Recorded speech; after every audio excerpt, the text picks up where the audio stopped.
Air-Clips.com. Welcome to our Air-Clips Boeing 747-400 Freighter Ultimate Cockpit movie. Today, in 2.5 hours, you will see everything around a stunning flight all the way from Frankfurt, Germany down to Dubai in the United Arab Emirates. During our film, you will meet the fantastic crew of Giovanni, Anders and Leslie, and they will explain you every detail of their fantastic classic 4-engined aircraft, as well as every detail regarding the flight, and also they will share a lot of interesting information of their very personal flying careers.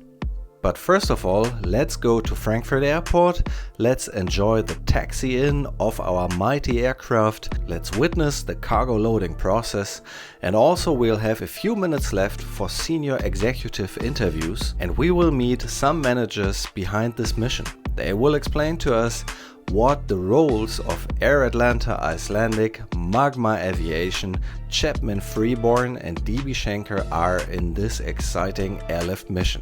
Now welcome to the cargo apron at Frankfurt Airport, and here she is, the queen of the skies, the mighty Boeing 747.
Hi everyone, I'm Patrick from Air-Clips. Welcome to another fantastic episode of the ultimate cockpit movies here on Air-Clips.com. Now I'm welcoming you in a particularly interesting setup. As you can see, it's the empty cargo bay of a lovely Boeing 747-400 BCF. Now this really is a lot of space, and if I turn around, you can see me from the other side. You get a better feeling for the length of this aircraft. So we are here aboard Tango Fox Alpha Mike Papa. That's an airframe belonging to the AOC of Air Atlanta Icelandic, and it is operated in the colors of Magma Aviation. Now, Magma Aviation operates 5 of those giant 747-400 freighters, all of them operated by Air Atlanta Icelandic. And today we are here to witness a beautiful cargo flight on behalf of DB Schenker, the major German freight forwarding company. It's actually not only major German, but one of the globally leading freight forwarding companies.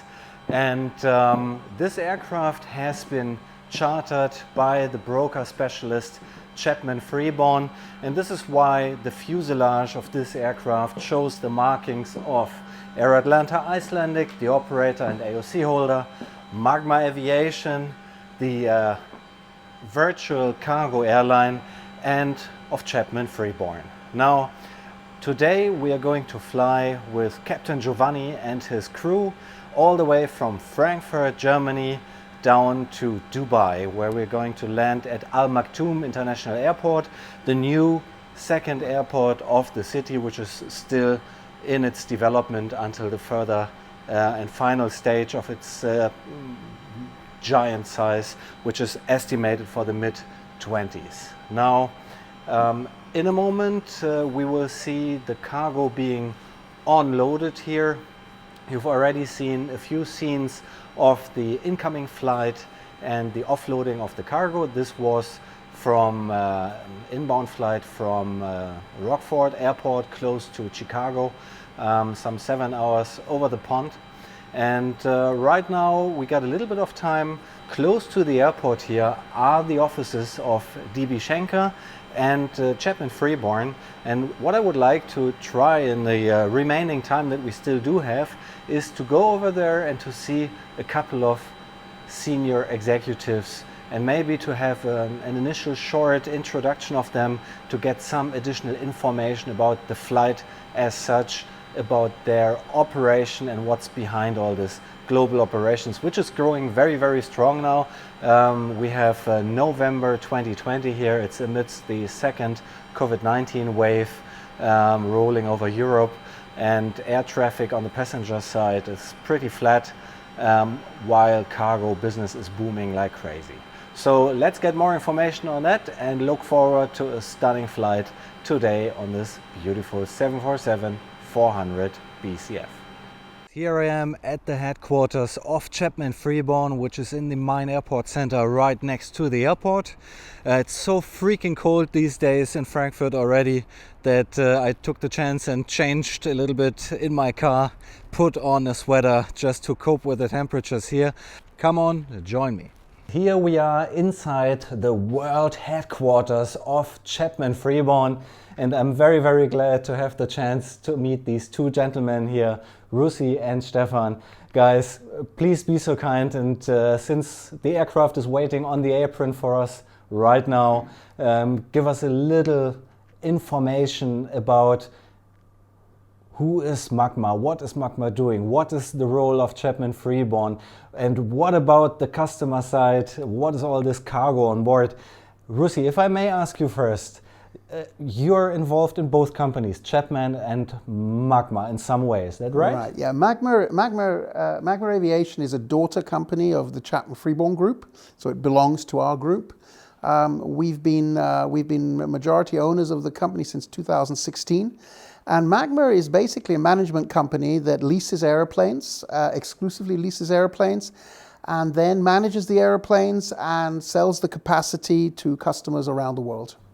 So in this case, since can we call it like a virtual cargo airline? Does that make any? No, it isn't. It is an airline, but it doesn't have its own AOC. So we utilize the AOC of Air Atlanta, but as you can see on the aircraft is painted in our company colors, and Air Atlanta has a fantastic AOC in Iceland, fantastic crews. Are really great people to deal with, and it makes it very easy for us to sell the capacity with such a strong partner like Air Atlanta. Okay, so and the role of Chapman Freeborn in this, because we could see the Chapman Freeborn is also the logos painted to the fuselage. What is Chapman Freeborn doing then? Well, Chapman Freeborn is the mother company of Magma as well. And Chapman Freeborn has been in business for nearly 50 years. And we have a lot of relationships and a lot of network around the world. So our role is really to bring the aircraft to the end client. Magma operates the aeroplanes and does a fantastic job. Sorry, they manage the aeroplanes and do a fantastic job. But the final mile in terms of selling to the customers is normally left up to Chapman Freeborn to do. Speaking about customers, I think we have one in between us. Is that Quite possible? right. Stefan, is that your role? Yes, this is exactly our role. We at DB Schenker, we are, especially in 2020 when the COVID pandemic has hit the entire air freight industry, we have been on the lookout for strategic partners to work on certain routes, dedicated aircraft for our customers' requirements. And of course we have been also speaking to RUSI and also to Magma, and at the end have come up with a product here that is right now very well established in the market and fly on a weekly basis from Frankfurt via Dubai into Mumbai and then back to Frankfurt.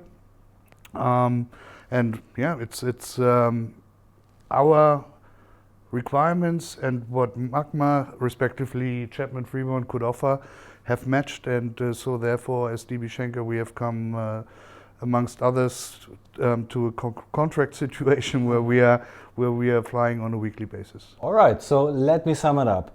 You're the customer filling the aircraft with your cargo. I've already seen a moment ago the pallets, also the ones coming inbound, the ones going outbound. You could see them already there. So they wear the logo of DB Schenker. Correct. That's your cargo and your customer's cargo. Correct. The cargo is built here at the airport in Cargo City South in our European air freight gateway, where we predominantly build all of our ULDs ourselves with own warehouse staff, and along with the office staff communicate everything back to the airline, and then finally make this aircraft full, which we succeeded today as well. So on today's flight we have a total payload of 101.5 tons of cargo, which is coming from the entire Schenker network in Germany and Europe and is being built and delivered to the aircraft. All right, okay, wow, that's a lot of stuff. It's a lot of cargo, yes. You know, I think the key to success here is flexibility and being able to operate. You know, for me, Magma is an LCCC. So we're all familiar with an LCC, low-cost carrier. Magma is a low-cost cargo carrier. Aha, okay. We don't sell kilos. We basically sell the whole aeroplane to people like Stefan, who then sells it within his network.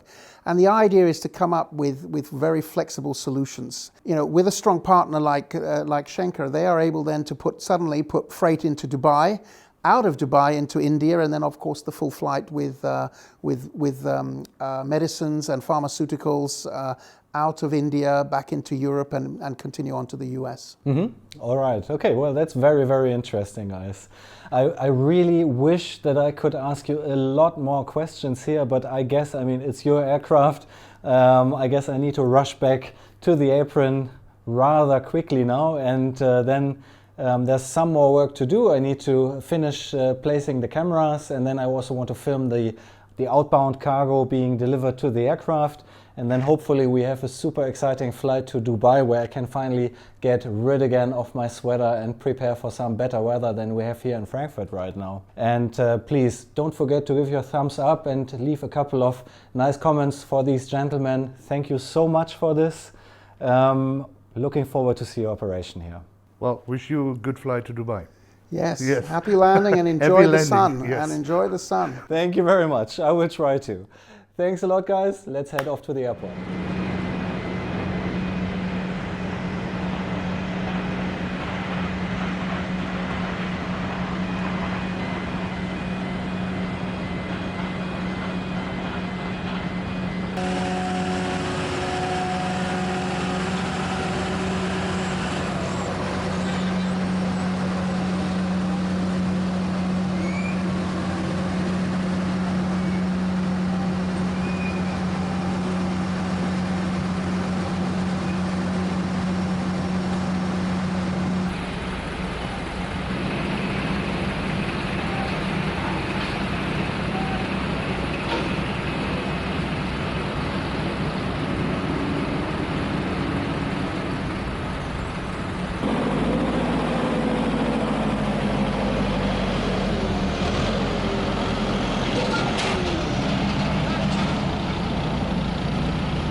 Haben Sie gecheckt? 16,30 Kilo. Oh, sehr gut.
My name is Giovanni. I'm the captain of this flight to Dubai. I would like to welcome you on board. Today we are going to fly from Frankfurt to Dubai. It's a cargo flight operating for Magma, and we are Air Atlanta crew. With me today there is First Officer Andres and Senior FO Leslie. I'll be the pilot flying today, so later on Andres will take you around for a walk around the aircraft, and then I'll meet you in the flight deck. My name is Anders. I'm the first officer of this flight, and tonight we are planned to operate from Frankfurt Main to Dubai in the United Arab Emirates. And we're carrying cargo, and it's going to be about 5.5 6 hour flight. Hello everyone, my name is Leslie. I am a first officer in Atlanta. I've been in Atlanta for 3.5 years, and tonight I'm positioning with Giovanni and Anders to Dubai. And I'm not operating the flight tonight, so I'll be taking care of the catering, maybe coffee and drinks. He makes very good coffee. He's Italian, you know. All right, so that's it. Let's do it. See you on board. Awesome.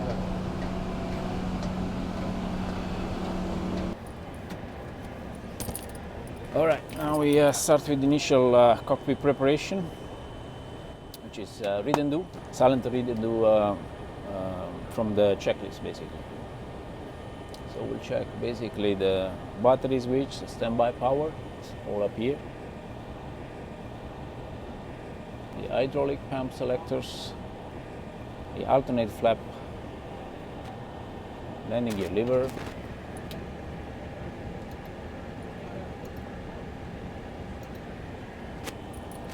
to check the circuit breakers,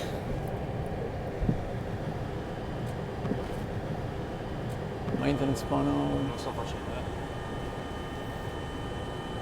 Oh, this is the emergency exit for us basically.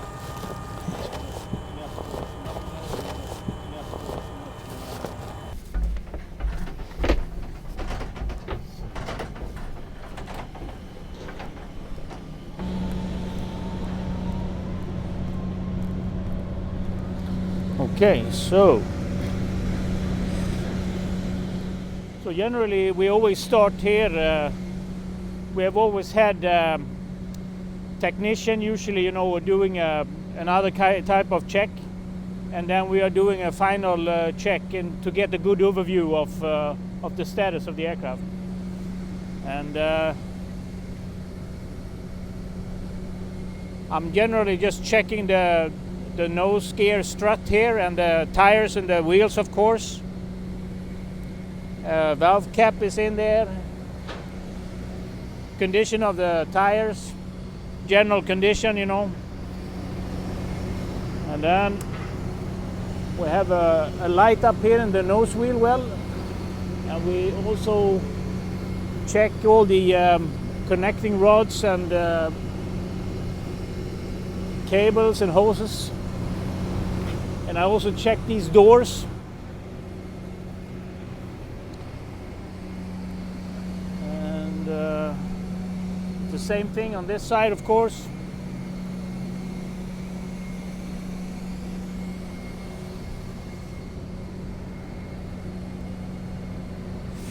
So, yes. Also check there's an access hatch here for maintenance. Of course, make sure that all the latches is closed, and then we continue on here now to the nose.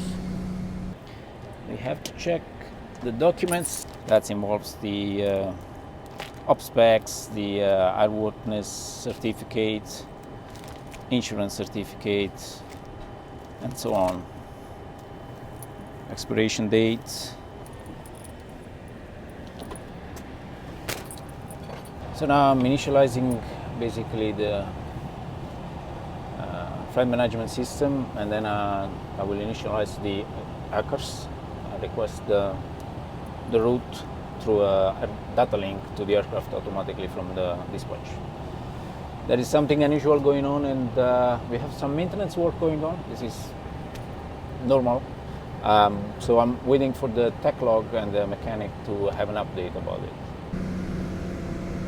I will, of course, I check the pitot tubes and the angle of attack indicator and other outlets here and static ports for any obstructions. Of course, we check, if we have sometimes bird strikes, if there are any dents or any signs of cracks, they need to be investigated.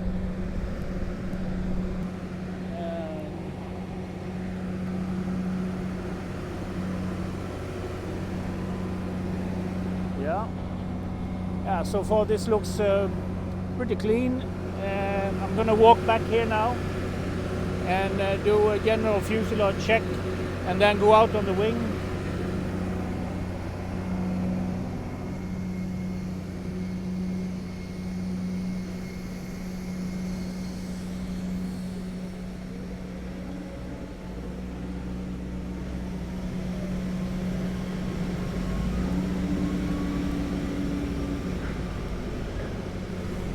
And here we can see there are some ice still from a previous flight with a very cold fuel, but we expect this to melt or thaw away before our departure. It's in the car. I asked the mechanic. Yeah. He said it's in the office, and I asked him to continue ask. He don't bother me anymore. He continue on his job. We He's don't still know. busy with the engine. Okay. They will figure it out. He did it. It's always Leslie's fault. Yeah, always me. Mention his name. No matter what, yeah. And here there's obviously some maintenance going on. So I don't see any technicians at the moment, but we'll see what's going on here, what they're doing.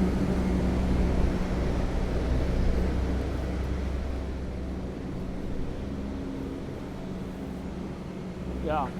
So I'm basically just leaving this engine alone at the moment, and we're continuing on to the next, and then we'll come back and speak to the technicians.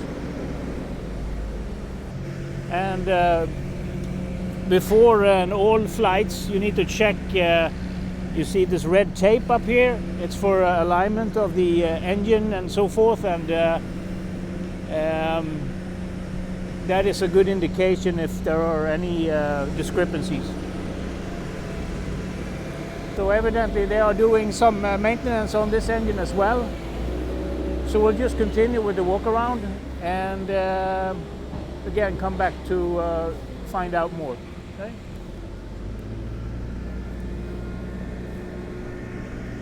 Otherwise, we always want to check the intake fan blades here for any damage and all.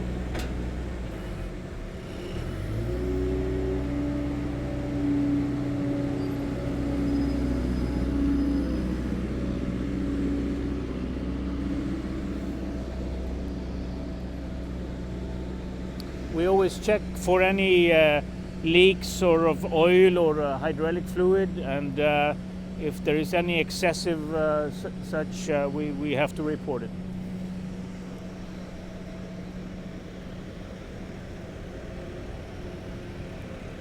Yeah, the wingtips here, we always check that we have two nav lights, and also all these static dissipators that they are all in place, and if they are missing, we need to report that for possible replacement.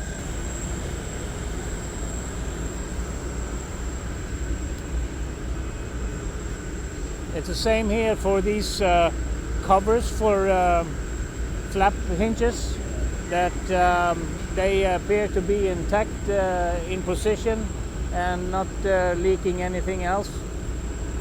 Again, any suspicious non-normal, we report it. Okay.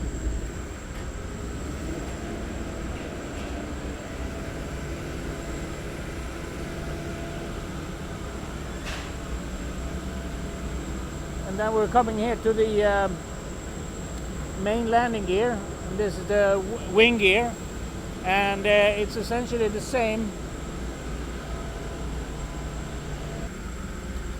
we have to check that we have these brake wear pins, that they are in place and showing us some trend on the brake wear.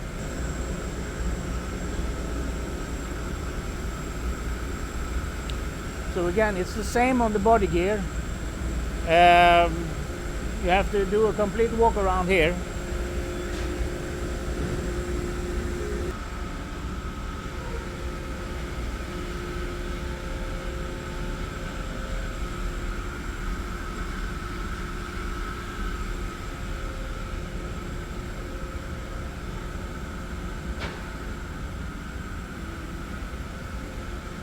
The wheel well, it's a general observation. There is a lot of sweating here from corrosion protection, and so it might not be a leak just because it looks wet. Okay.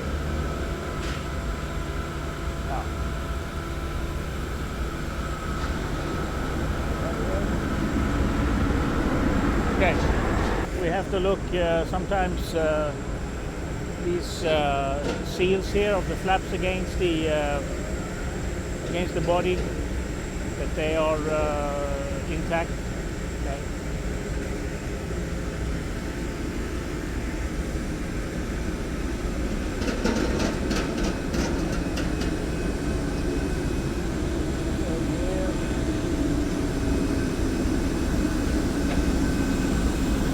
These are the outflow valves, and just again check for general condition. And again, same here, looking at the tail section, general condition, and that we have the static dissipators. And now it's very noisy because of the APU running. Okay.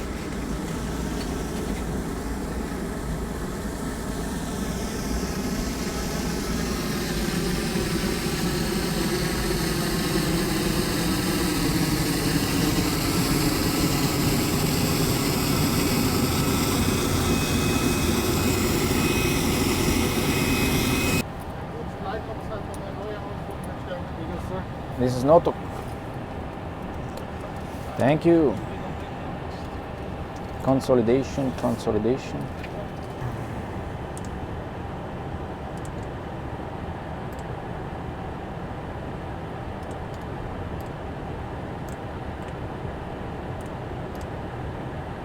I checked that the tail lights are the double, 2 lights are illuminated.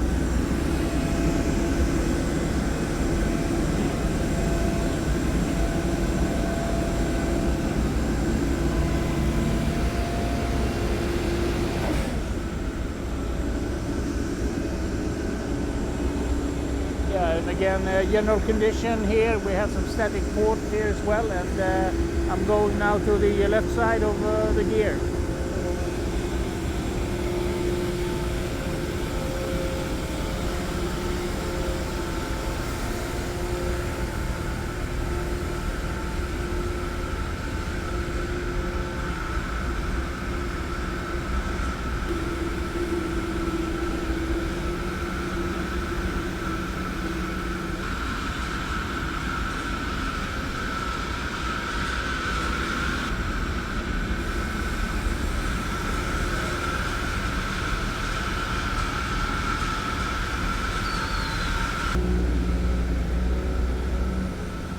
Yeah, so the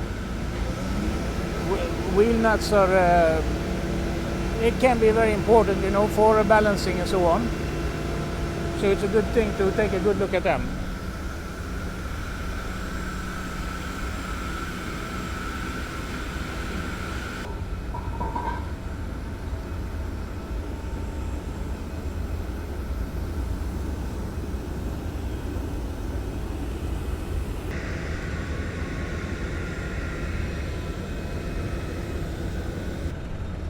So this is how it should look like.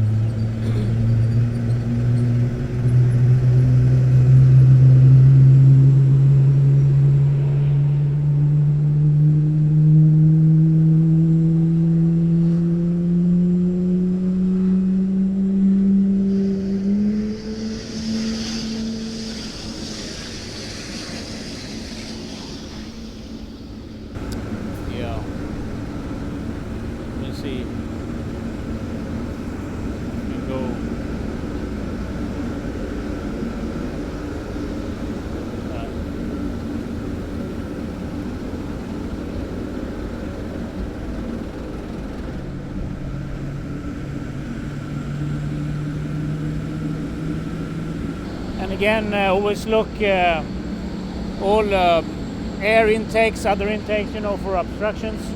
And here we have the final check of some static ports and depressurization doors.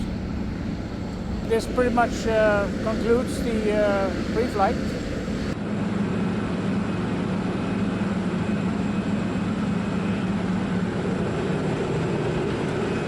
Okay.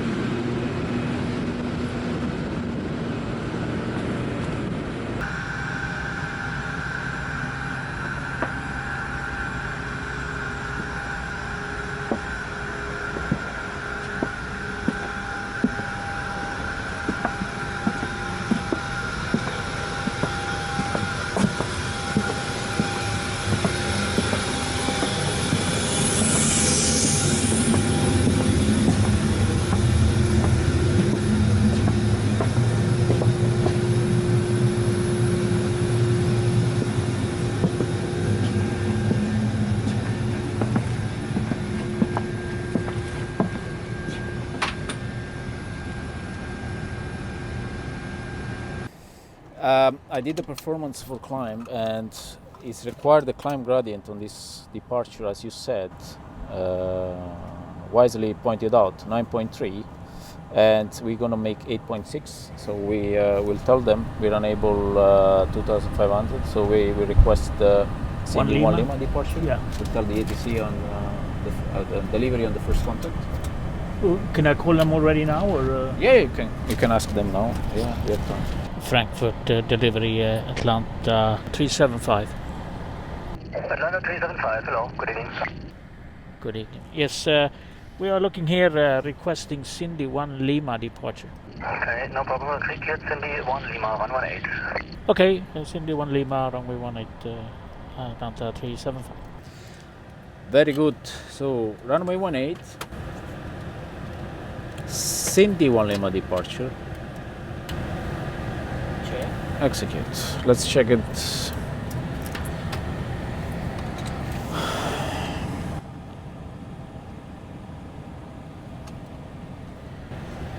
we're going to read antics. Perfect. Cindy. Okay. All right. So quick briefing. Yes, sir. And Atlanta 375? They are calling us. Atlanta 375. Atlanta 375 in this case. Recleared Cindy 1 Foxtrot, runway 25 left. Cindy 1 Foxtrot 25 left, Atlanta 375. Atlanta 375, read back correct. Advisement ready for setup. Call you back for the. All right. So let's change it in the box, and we have to calculate new performance. Yes. Cindy 1 Foxtrot, runway 25 left. Okay. Cindy 1 Foxtrot, 25 left. Yeah. Execute. Let's go RPT. And what was the latest weather now? Did you get the new one? I didn't get the new one. Let's see what they tell us. So full 25 left, condition dry. Let's see. It is 2403 and 41036. 4 degrees 1036. MEL is in the box. And again, compare calculations. what was the 243? Yeah, 243.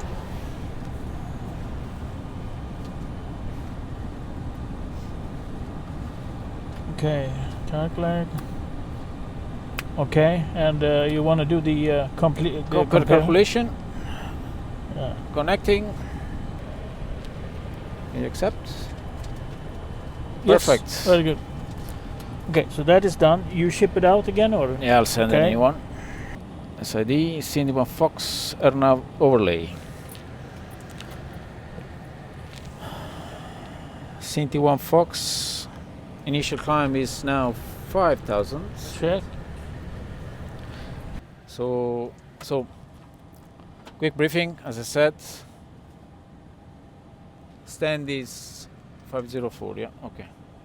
So I was saying, for the briefing, aircraft status, we know about there is one MEL item, and for the rest, there's no other MEL affecting performances. We are parked at the stand 504 in Frankfurt, so we expect a pushback facing north, and then we taxi via Sierra 21, I guess, down to Romeo 3, and line up full length for runway 25 left. Yes. Expected departure is going to be the Cindy 1 Foxtrot departure. Chart is 10-3 November 7, effective from the 5th of November. And it's a transition altitude is 5,000. We have to contact lagging radar when advised by the tower. Yes. The SID is a noise abatement procedure.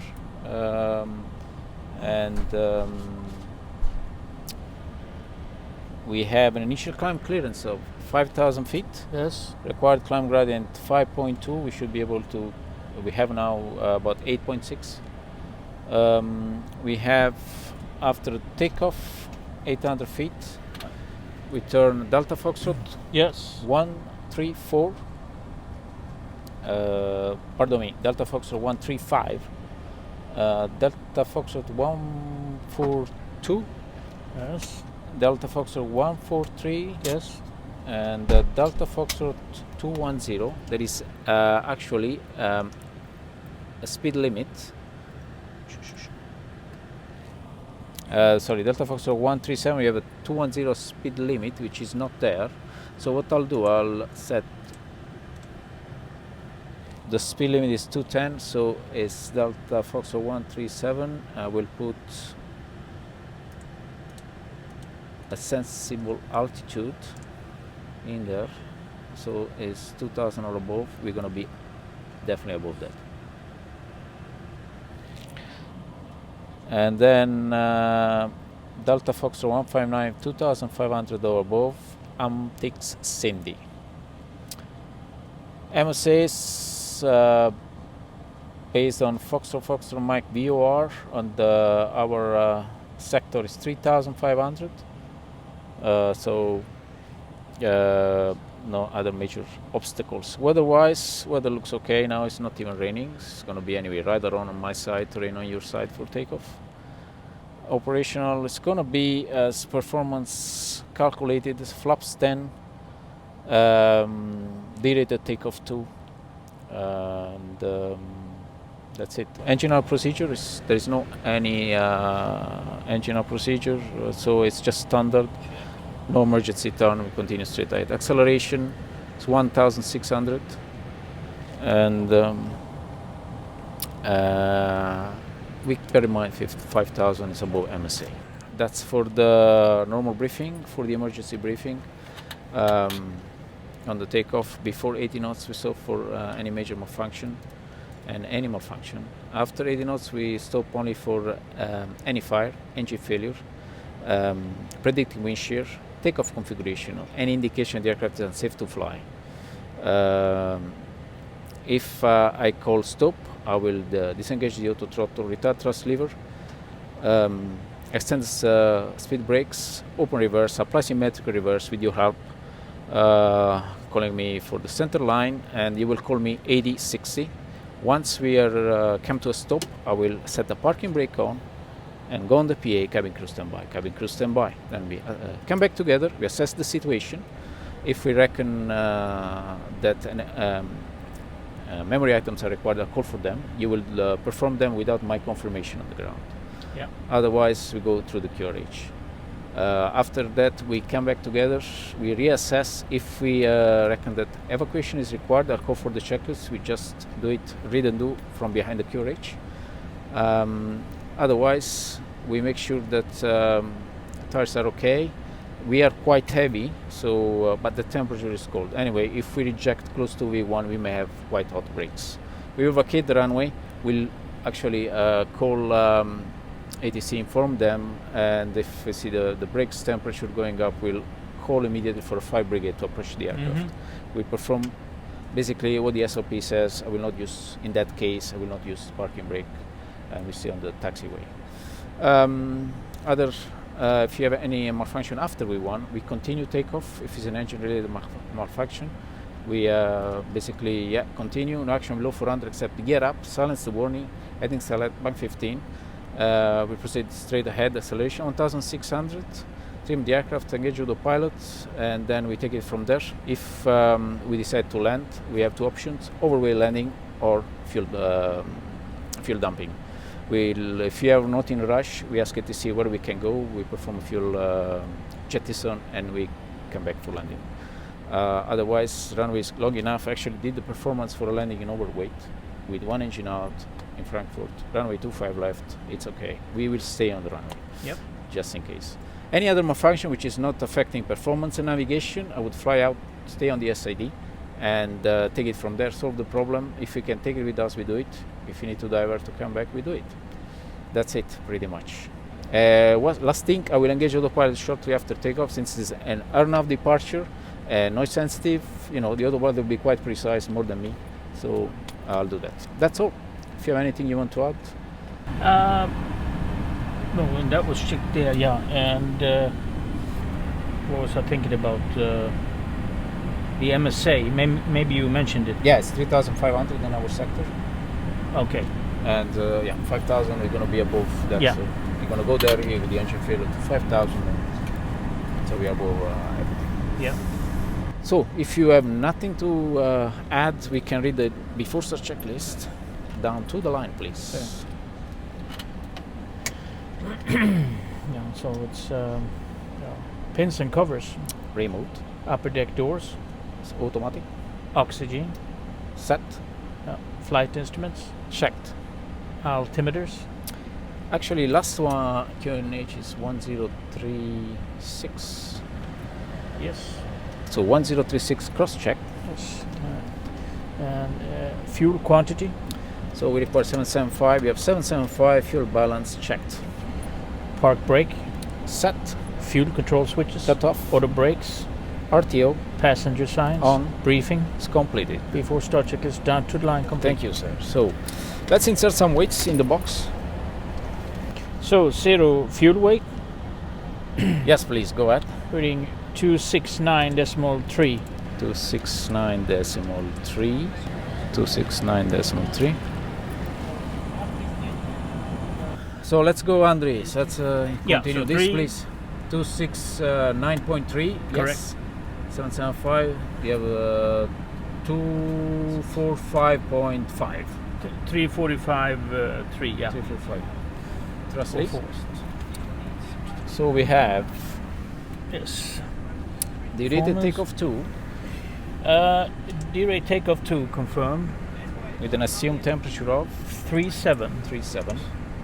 We expect 95.2. We have 95.7, which is above, and we like it. Here it actually is, 95.2. Yeah, okay. It's above that. So Yeah. Flaps. It's a flap 10 takeoff. 3,000. 3,000. Yes. Actually, Acceleration. height is 1280. 1280. And turn on the check. Speeds.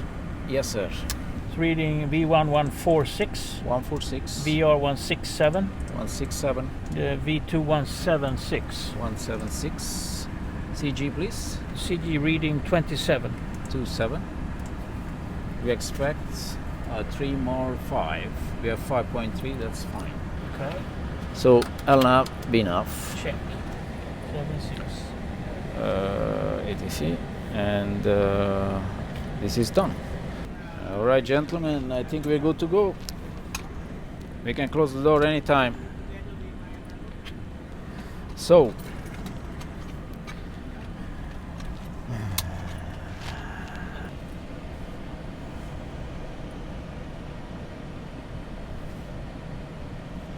please close the door. All right, now we are good to go. The aircraft is ready, it's cleared.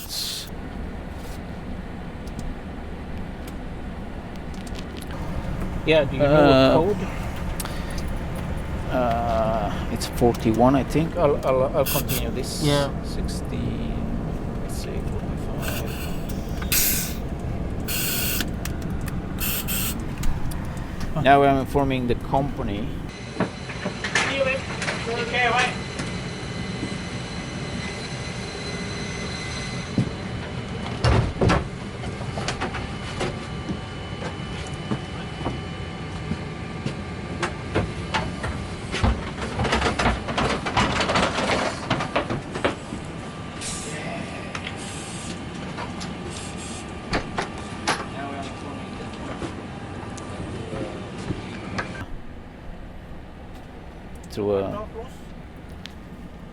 All good to go. Flight at ground.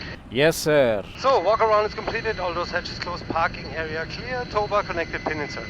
Perfect, thank you. Stand by, please. Can we remove the ground power? Yes, you stand by. Go ahead, you can remove the ground. Okay. Before start procedure, please. Before start procedure.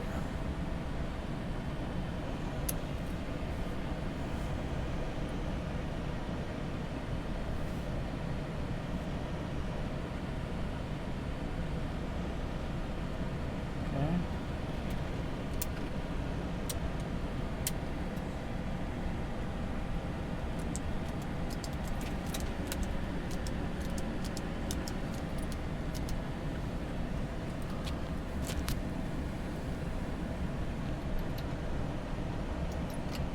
Frankfurt, Alpha Bravo Delta 375.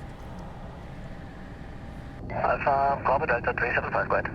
Yes, Sierra 504, ready for push and start.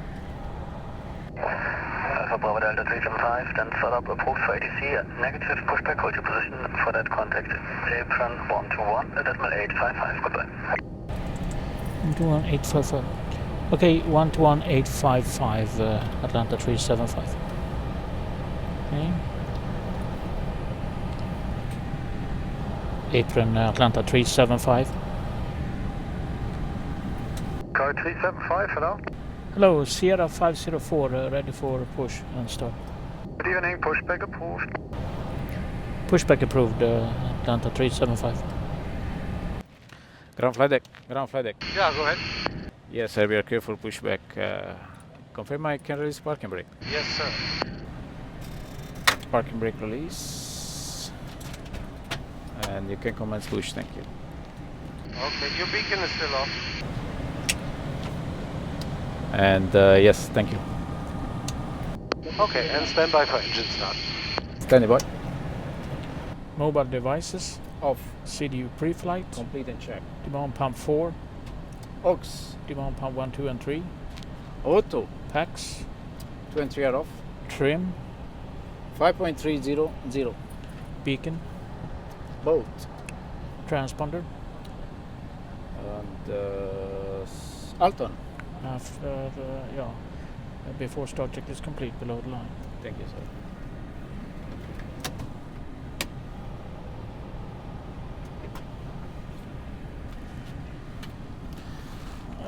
Okay, so now we are clear for pushback, and it's gonna be auto start. Yes.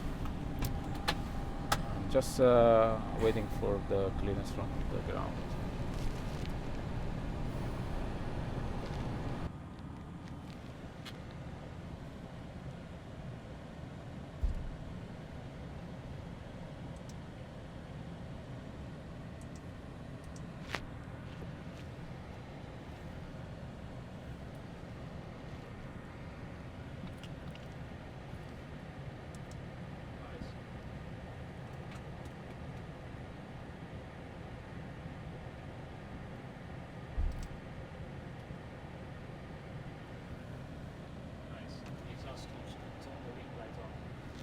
Oh, I didn't do it. I was waiting for the pushback and then I forgot. Thank you, man. Yes, ground. Please advise when we can start engines. I will.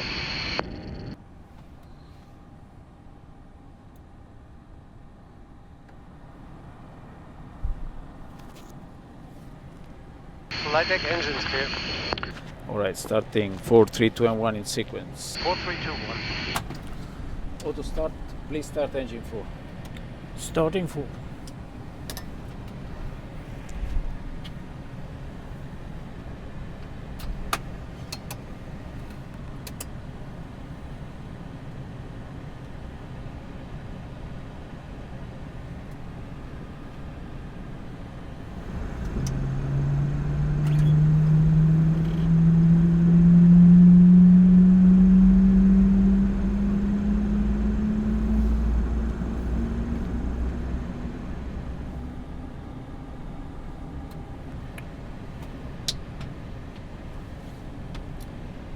Please start engine 3.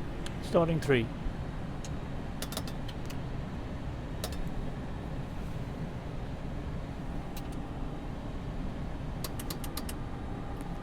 Cancel message, please. Yeah. Okay.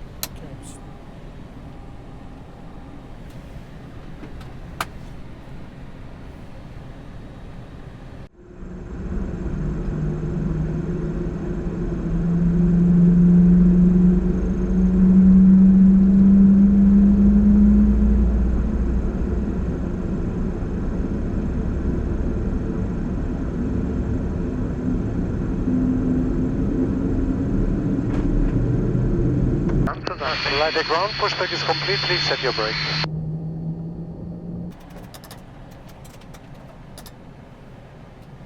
Ground flight deck, park brake set.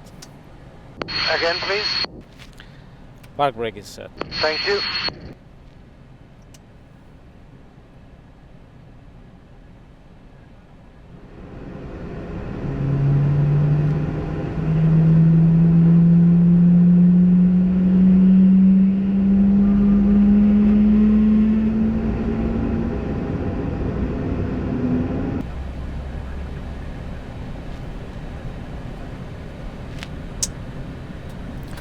Please start engine 1.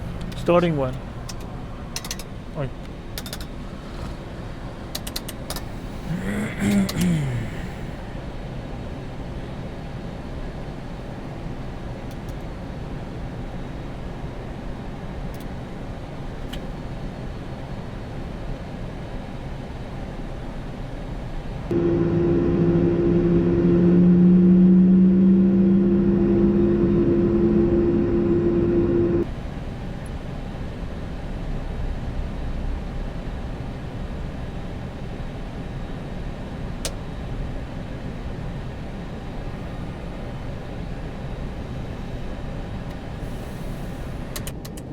After start procedure, please.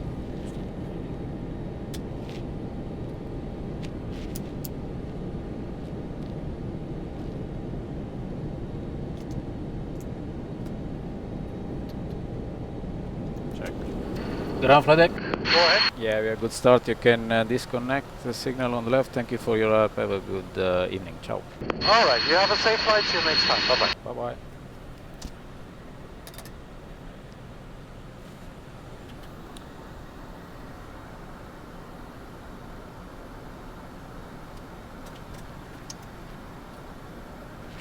All right, my interphone is on. Let's see. Okay, I see him walking. After start checklist, please. Yes. Signal received. Very good. After start, APU, Off. anti-ice, Auto. recall, Checked. ground equipment, Removed. Clear left. clear right. Transponder, On Alton. after start checklist complete. Thank you, sir. Flight control check, please.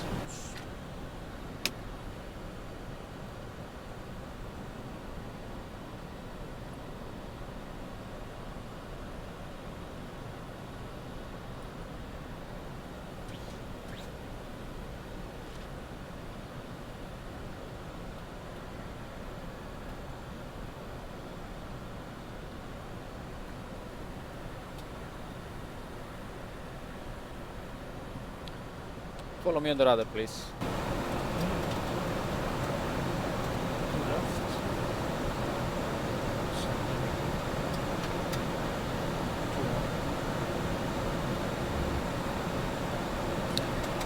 You can request taxi, please. Frankfurt Tower, Atlanta 375, the cargo, holding short of Sierra 21. Good evening, Atlanta 375, right turn onto Romeo. Right turn onto Romeo, Atlanta 375. All right, clear left. Clear right. So Romeo is the taxiway straight ahead. We're going to turn right on Romeo. Checks.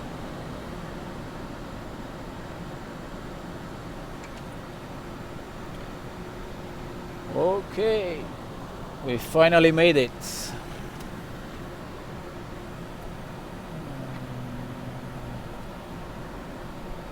Atlanta 375, stay like full length runway 25 left on hold, do you accept Romeo 5? Full length, full length for Atlanta 375. What Atlanta 375, taxi Romeo 3, hold short of 25 left. 25 left. Romeo 3, short of 25 left, Atlanta 375. All right, that's copy. Clear left and right, turning right all the way to Romeo 3. Check. Flaps? Yes, please, flaps 10. Flaps 10.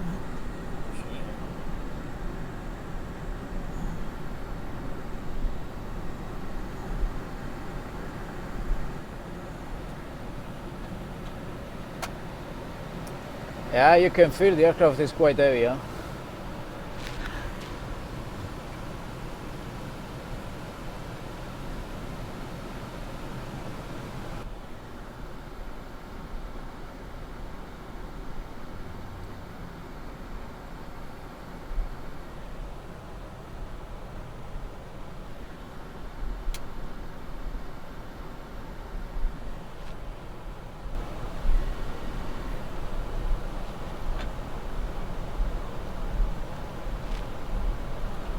All right, so we are taxiing to Romeo 3 aircraft. There is no change it for the departure.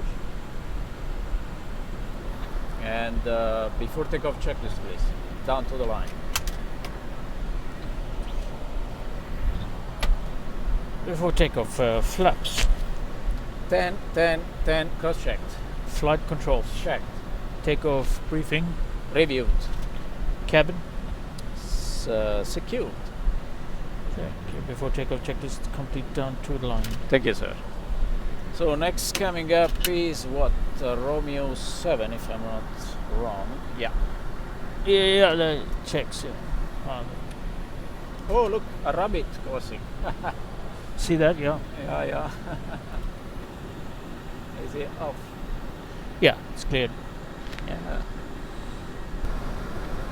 Another rabbit crossing. Today, all the rabbits are crossing in front of us. Yeah. He's stopping. Hello, buddy. Yeah. Oh. Frankfurt Tower, Atlanta 375, approaching Romeo 3. We'll be fully ready.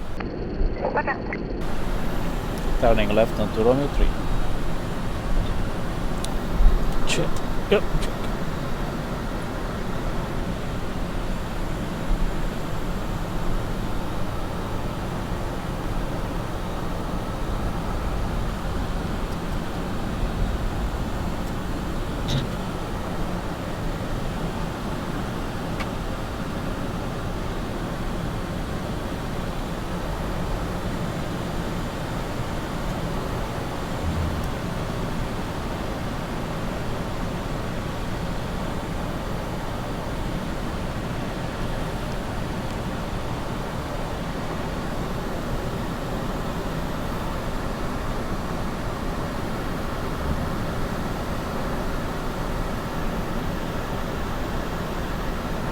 Six.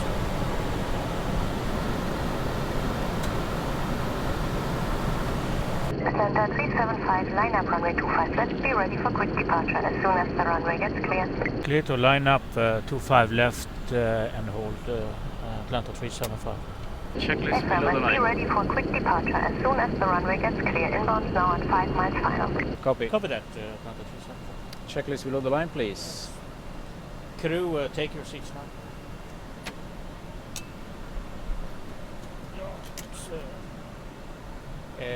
Packs on.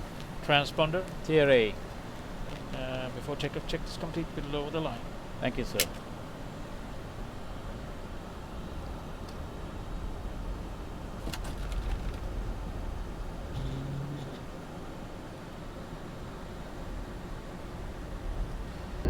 Atlanta 375, wind 180 degrees, 2 knots, runway 25 left, cleared immediate takeoff.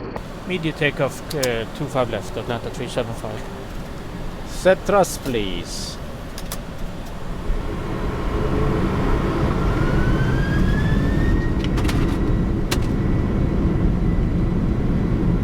Thrust, set.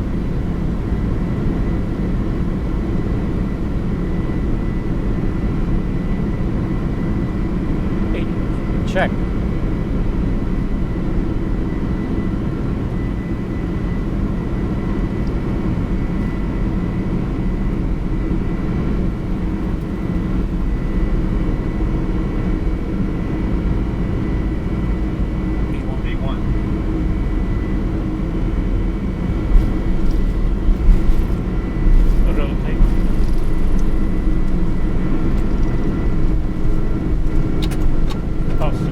Gear up.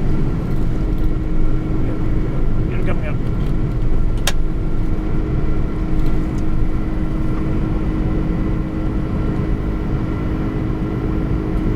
Back center autopilot, please. Autopilot left, command. Atlanta 375, identified, contact 136, 130, chased. 136, 130, Atlanta 375. Langen, Atlanta 375, Sydney 1 Foxtrot, climbing through 1600. Atlanta 375, good evening. Plant by exit, flight level 110. Climb level 110, Atlanta 375.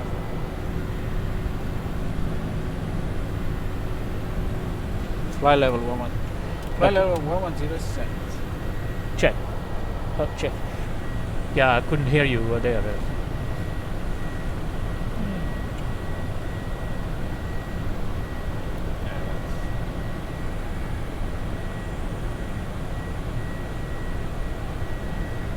You have a speed limit on the SID? Affirmative, it's max 250 below 10. And you have 210 up to this point, 137. So if you can ask if you can have a free speed. Will do. Thank you. Atlanta 375 requesting free speed. Atlanta 375, when established on course to M6, free speed. When on course to M6 free speed, Atlanta 375. So basically we are now on course. Yes. To M6. Checks. So we can disregard the 210 speed constraint. Check. We are here to level 110. Check. So this will cancel the constraint. Check.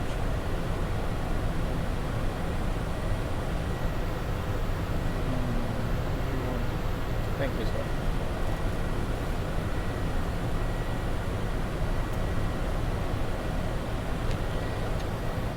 Flaps 5, please. Speed check, flap 5.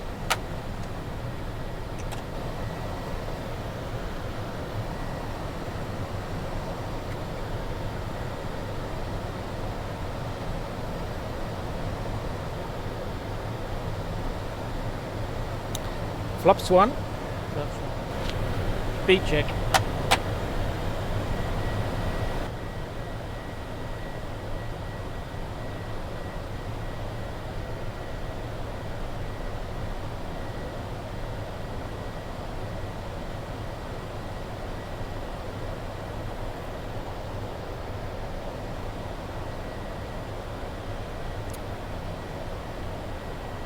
And flaps up. Speed check, flaps up.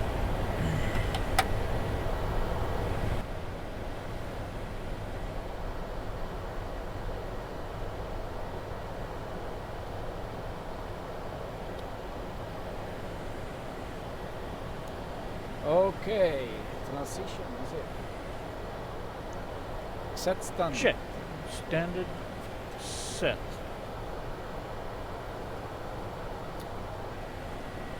Atlanta 375, contact radar 125, decimal 68 at all, good night. 125.68, confirm. Correct.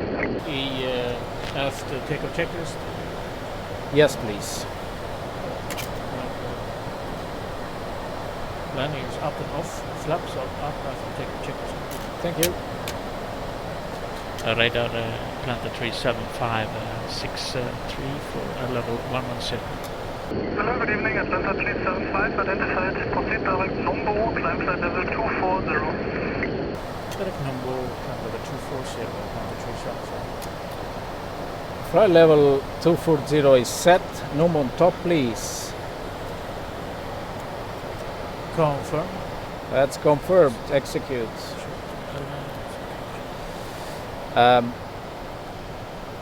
I put straight level 330 since it was very short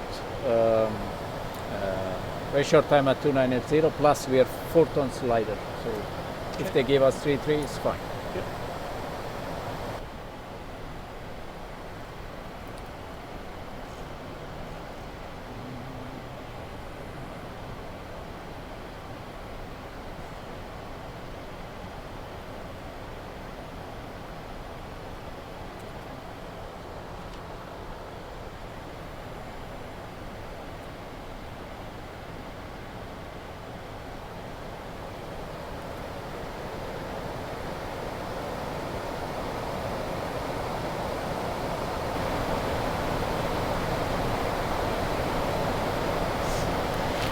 Yep. Calling 10,000. Check.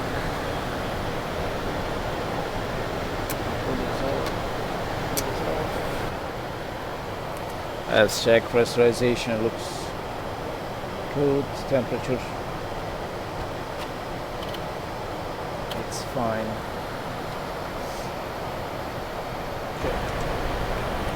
And again, there were no temperature requirements.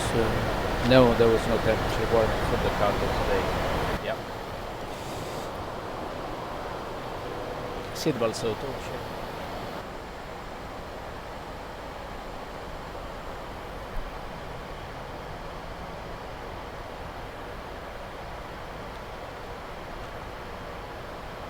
So we just passed the 10,000 feet and we did some routine check for the SOP. I'm sorry. Yeah, and I'm just telling to our Yes. viewers what's happening. They saw us switching some buttons, you know. Normally we switch off all the lights of the aircraft, the outside lights, and we check pressurization because we are climbing up to a level of 33,000 feet.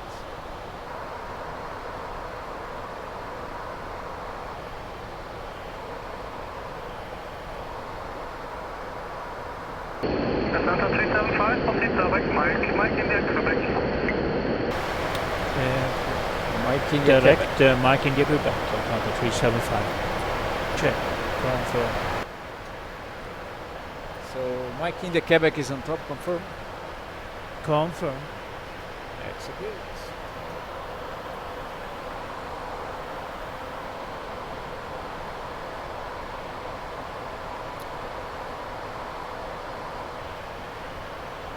Perfect. Connected.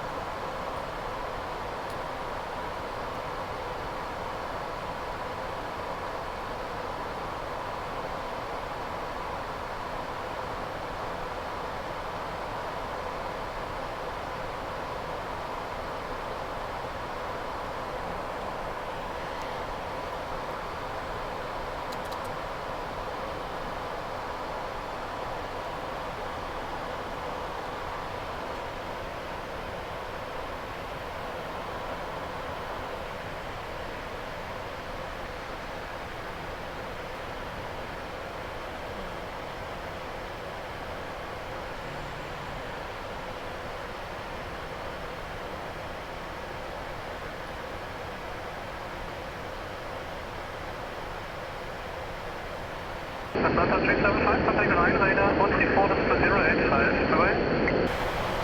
Rhine 124085, Atlanta 375. Rhine Radar Atlanta 375, we are 173 for level 240, request level 330. Atlanta 375, Rhine Radar identified. Hello, continue climb flight level 310, proceed, direct Taiwan, and confirm final request. Level 310 and direct to confirm Dorsal. Atlanta 375, direct to Zazan, Sierra Alpha Lima. Direct Sasal level 310 and final level 330, Atlanta 375. Atlanta 375, Alright, level 310 is set. Sasal is on top. Exit. Check. Yep.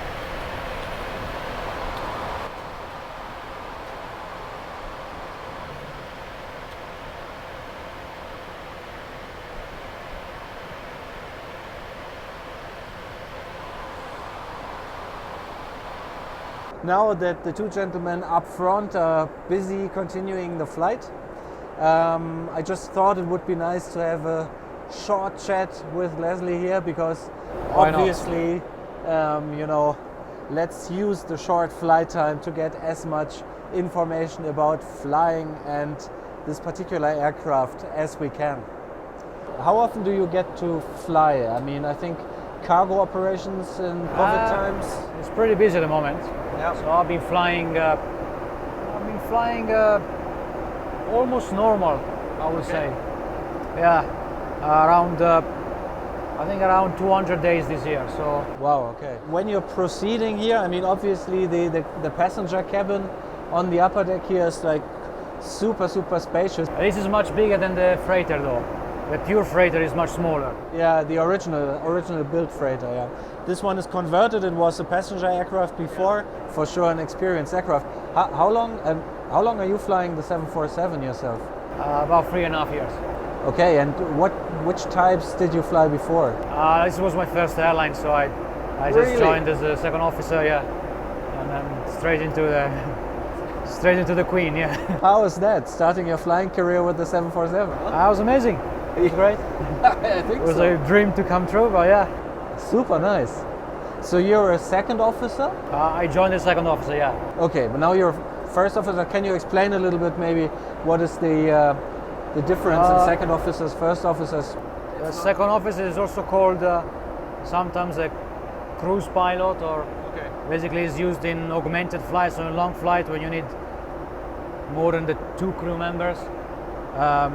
So you're basically relieving the 2 pilots during the cruise, and so it takes about a year and a half, and after that you can do the upgrade to first officer and get to do the all phases of flights, so takeoff, landings, and all the rest. Okay. So before starting duties here on the 747, which was the largest aircraft you've ever been flying then? Probably a Piper Seneca. I love that. That's Something good. like that, yeah. That's good. I mean, I think it's understood to be a very friendly aircraft as well, the 747. Yeah. Before this actually, I did training on an Airbus. Oh yeah. Yeah, the 320, and I found that much more difficult to adapt. Yeah. This one is like I find it like a Cessna with 4 engines. Really? It's very, the systems are actually quite intuitive and simple, and there is actually is a very old aircraft in certain respects. It's a conventional aeroplane. It's not fly-by-wire. It's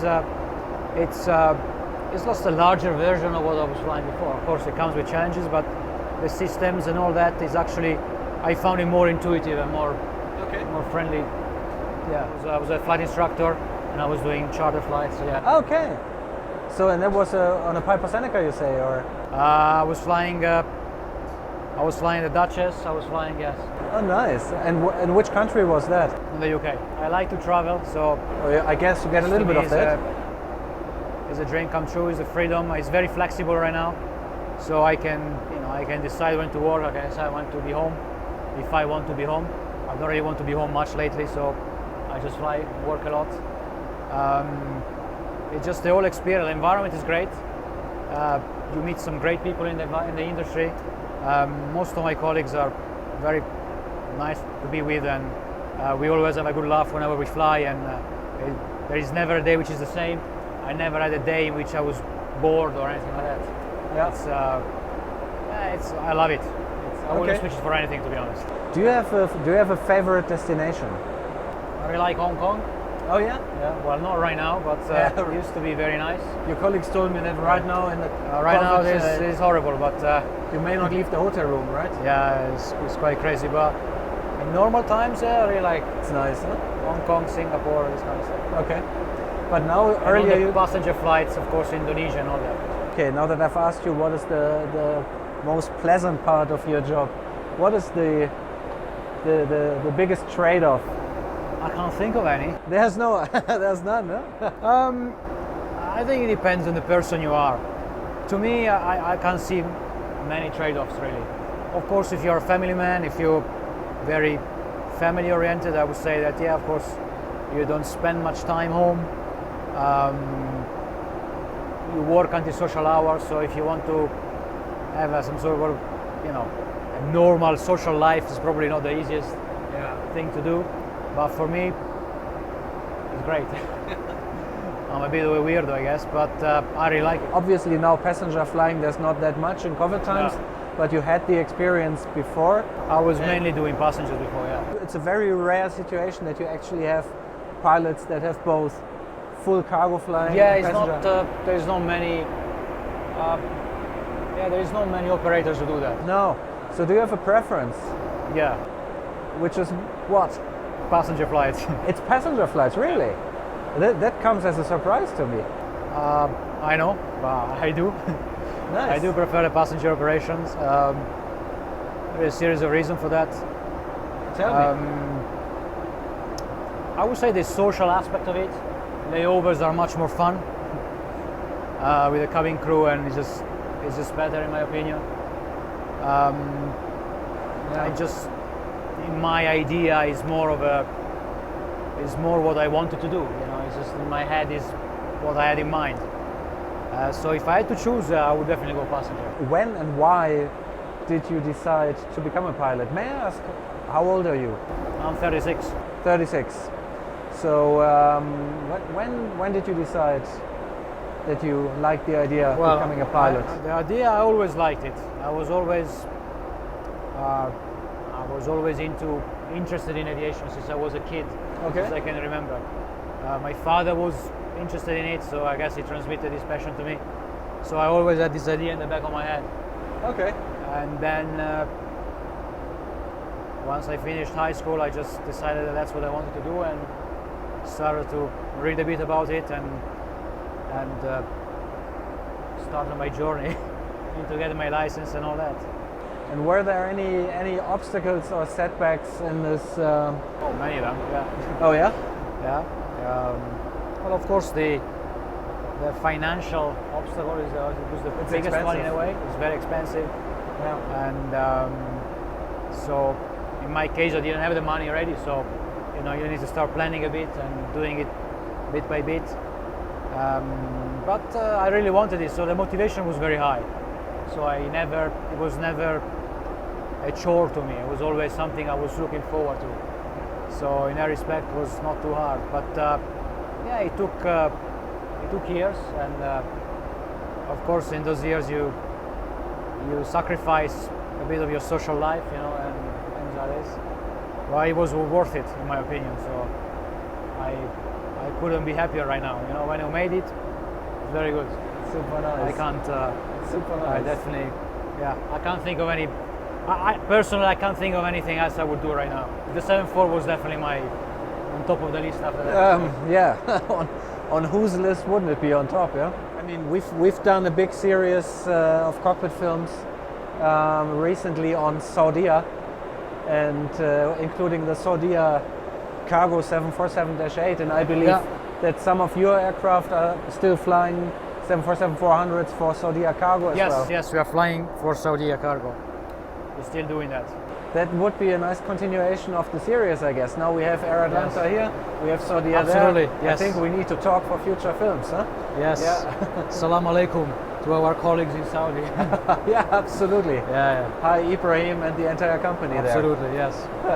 I had a very good time in Jeddah. So we have basically a overhead panel which gives us control on some of the aircraft systems. It's actually reflected here, so you have basically the electrical system, the hydraulic system, the fuel system, and the pressurization and bleed system. We basically can switch on and off certain basically features. Basically, if we are directed to do so from a checklist, also in a non-normal operation, we may have to basically manipulate these switches. That's pretty much.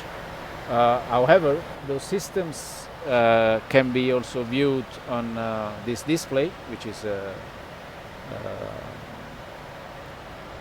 displaying us pushing these buttons, selecting so-called synoptic page about the aircraft systems. So the electrical, the fuel, which gives us the fuel distribution, the pumps, the tanks, and so on. Pressurization. During the flight, we regularly check these pages. However, if anything happens, which is abnormal, some malfunction or so, we will have it on this display, which is called ACAS, which basically is engine indication and crew alerting system. And so it will show up here the information about which system is not working properly, and the pilot flying directs the pilot monitoring to read and do the normal checklist, which we have on this book.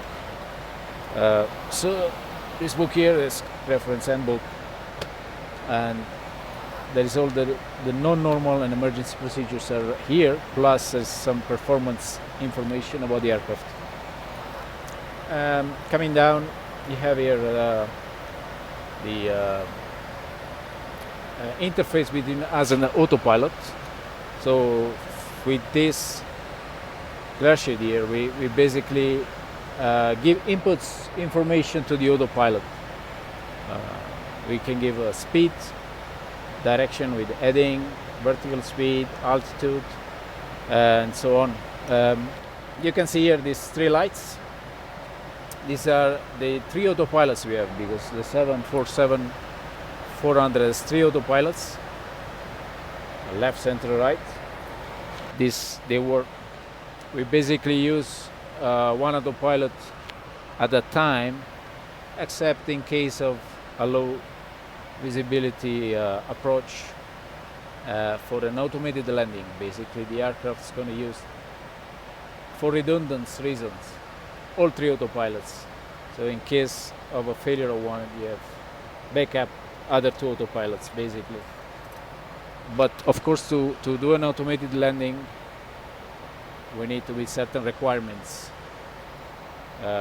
We need to be trained, the aircraft must be capable, and also the airport must have certain radio assistance calibrated to help the aircraft basically perform an auto landing. And they operate pretty much independently during an approach, and this is taken care of by system logic as you engage the. Sorry guys. 1291 Atlanta 375.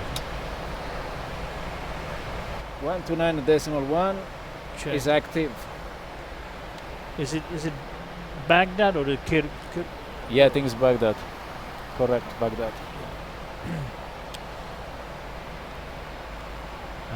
Baghdad control Atlanta 375 approaching Ratful level 350. So as you see guys, we just changed air traffic controller. We were entering Iraqi airspace. So this the air traffic control gave us a new squawk code, which we set in this box here.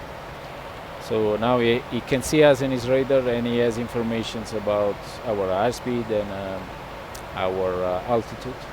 Then coming down, we have some displays here, which give the pilot's informations.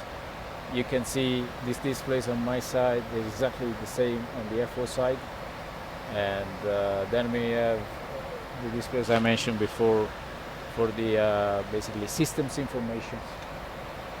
Here we are flight informations for the pilots, the primary flight display, multifunction display, we have a standby attitude indicator, and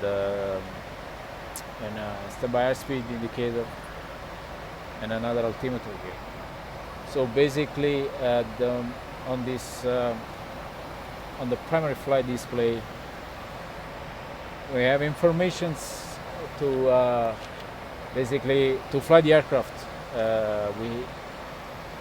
In the old days, this information was spread over different instruments, but the modern jet airlines, they are all together on this instrument. So the informations we have are airspeed, altitude, heading and track, and the attitude of the aircraft. And basically we use those, especially during manual flying. We have this reference. And up here we have the FMA, which gives, basically we can read here what the aircraft is doing, which type of, let's say, auto throttle mode there is, which type of navigation. Lateral, which means the aircraft can be flying a route or can be flying an heading. So in this case we're flying a route, and then we have a path indication for the descent or climb or a level. On this side we have a multifunction display. It's called multifunction because we can actually change the information display. At the moment it's in a map mode. It's showing us our route. This magenta line here is our route. It's basically the flight plan. It's inserted into this little box here. I'll talk to you about this box in a few minutes. And it displays here the route. So at the moment, basically the autopilot is following what is in this box. So we're flying the route. That's it. Easy. We can display other informations. We can display a VOR. Now we have no signals. It can display other pictorial view, the reference to the north and the approach, basically, if you want to fly with just conventional navigation. Normally, we keep it in map mode. It's also because the map mode gives us a display of very important information, which is the radar meteor display, which is this box here. We control the radar that gives us the meteorologic information. So, for this example, if we have some weather ahead, it will be displayed. You see these patches here, green patches. We display some water, and if the color changes to yellow or red, it means basically we are approaching a thunderstorm cell. The radar works with basically sending out a wave that is reflected by water, comes back to the aircraft, and the software basically computes this information and shows up what's going on. Obviously, we don't want to fly into any thunderstorm because it's dangerous, and we can avoid it according. We always request a clearance for that to the ATC. This display here also shows us terrain information, pushing this button. Yeah, and then of course if in this case, on this particular aircraft, these are old like television screens. Yeah. And other airplanes have a newer, normal, more TFT LCD screens, computer screens, and well, both these different types of screens, they can fail, and then you can switch the information, Exactly. and so you still have, the information you need. Exactly. Yeah. And that's done from these switches here, and then of course, I don't know if you mentioned here, are these standby instruments? Yeah, these are the standby instruments. If you lose everything, we have the most important information to fly an aircraft: attitude, speed, and altitude here. And we can manually fly the aircraft looking at these three instruments. But it's quite challenging, but we're trained to do that. This information, say here, in this box, which is the flight management, basically the flight management system. You see these two boxes. We can program it at the beginning of the flight with the flight plan. All the route is inserted into this box, and besides the route, we also insert performance information, the weight of the aircraft, altitude, the level we want to go, and any change we make in this is about the route is displayed here. And maybe you have noticed that when we make a change, the flying pilot makes a change, and always before confirm the change, as the monitoring pilot to double check. This is most of the job is always checking each other. Yeah, flying an aircraft is a teamwork. Absolutely. So and it's not only for checking just a specific item, it's just to keep the other one in the loop. And then we come up to this area where you have the engine, the throttle to control the engine. This is so-called auto throttle.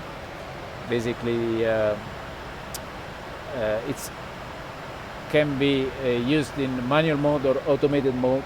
At the moment, it's in automated mode, controlled, let's say, from the autopilot. And you can see 1, 2, 3, and 4 are each one to control each engine. And in front we have 4 other levers that control the reverse thrust. When we land, you will see that I will pull up these levers. In Dubai, we have a very long runway, so we don't need to apply reverse thrust. We just open up the reverses. That means that the airflow of the engines will be direct towards the front to slow down the aircraft upon landing. And another thing, you will see this lever will move back. This is speed brake and spoilers. So basically, pulling this lever will move some surface on the, you can see that, you would see that here, but this page, and this will, in flight, is used to slow down the aircraft or to increase our rate of descent. Once we land, this is armed in automated mode. It will come backwards, lift all the surface on the wings to break the lift on the wings, to push the aircraft on the ground and help us to slow down. Here you have the flap lever. I'm sure you guys, if you're passionate about aviation, you heard this word flaps many times. So basically, moving this lever, we move the flap surface of the aircraft. We have few settings for takeoff. Normally we use 10 or 20 according to performance, and same for landing. We can use 25 or 30. Funny enough, this little hook here, it's there for a reason. If you see this, it's basically when you make a go around, the standard operational procedure is to go from flaps 30 or 25 to 20. So the pilot monitoring does that, and moving the lever up will hit this detent and avoid any mistake of selecting a wrong flap setting, basically. So it helps us, to don't make the mistake. And coming down, you have the fuel control switches, which basically control the fuel to the engine. And maybe if you paid attention when I start the engine, this aircraft has an automated system which control the engine function. And so when I open up, so I put this switch to run, it starts a process into this EEC, so-called engine, electronic engine control, which starts the automated starting procedure. So the fuel goes into the engine and turn on the igniters and everything. And also protect the engine if there is a malfunction. Start automatically will control and shut down the engine. Here we have a trim, control the trim from these two little switches here. We have also them on the yoke. We normally use this one on the yoke. And then we have two switches called sub-trim cutout, that if we have any malfunction in this trim system, switching off this sub-trim switches will basically de-energize the system and avoid any movement that is unwanted, but it will keep the trims stopped in a certain position. And we'll have to trim it manually. And then we need to work hard. Yes. That's why you need to go to the gym, guys, if you fly a 747. So coming down here, we have the audio panel.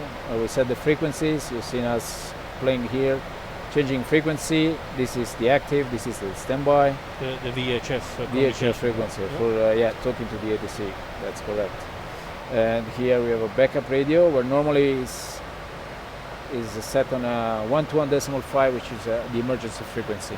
This little box here, which is it's called ACARS. We use it to communicate with the ground. We can communicate with our company through messages. We can make sat phone call, and we can get clearances through this. Instead of requesting via voice, we can request in some airspace like the North Atlantic. We request the oceanic clearance through this box, and then we print it out. We have also printer, you see.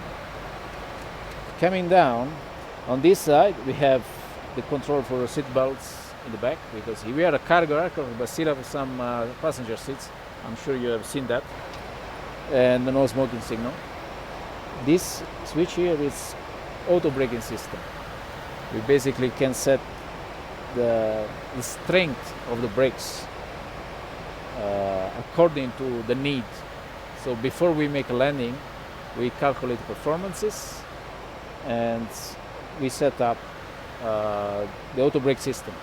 Also, the aircraft send information to other aircraft, so we're able to see other aircrafts around us. This is to avoid collision. In the past, there have been collision in flights between aircrafts, but on the modern, all the modern, even the little Cessna, they mount these so-called TICAs. So basically, the information is sent from an aircraft to another, and if there is the danger of a collision, the system will tell us what to do. Let's say we're about to have a collision with another aircraft. The system will tell us, for instance, to climb and the other aircraft to descend. So for standard operational procedure, we always follow the order from the TICA system, even if we have to disregard the ATC control. That comes first. And that saved a lot of lives. You know, it's very important. Absolutely. Yeah, then we have the yoke here to control a manual flying the aircraft with the trim. You can disengage the autopilot and in the front here there is a little switch to put the interphone on, and also the talk to the ATC while you are manual flying if you need to. But normally the pilot flying is flying and the pilot monitoring is talking to the ATC.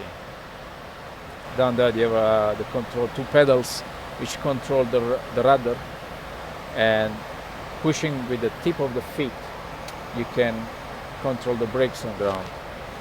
The steerer here on my left, it's what makes the aircraft steer on the ground.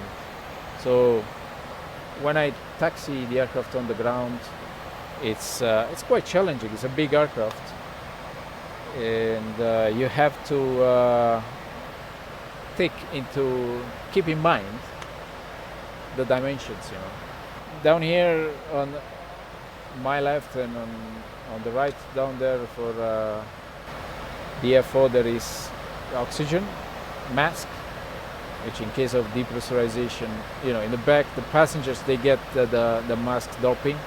For us, we have to wear the mask and switch on the microphone to talk to each other and to the ATC. We use that in case of depressurization or in case of fire and smoke. Then we have this iPad, which is here on Air Atlanta is going basically for the paperless so-called flight deck. So in this iPad we have what in the past the pilots used to have in a paper. We have it here, and we have all the charts, the Jepson charts, the route charts.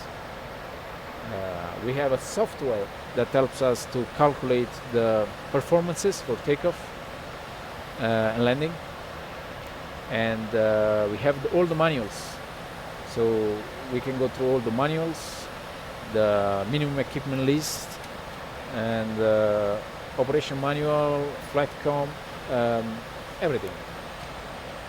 So it's quite handy, you know, to have everything here.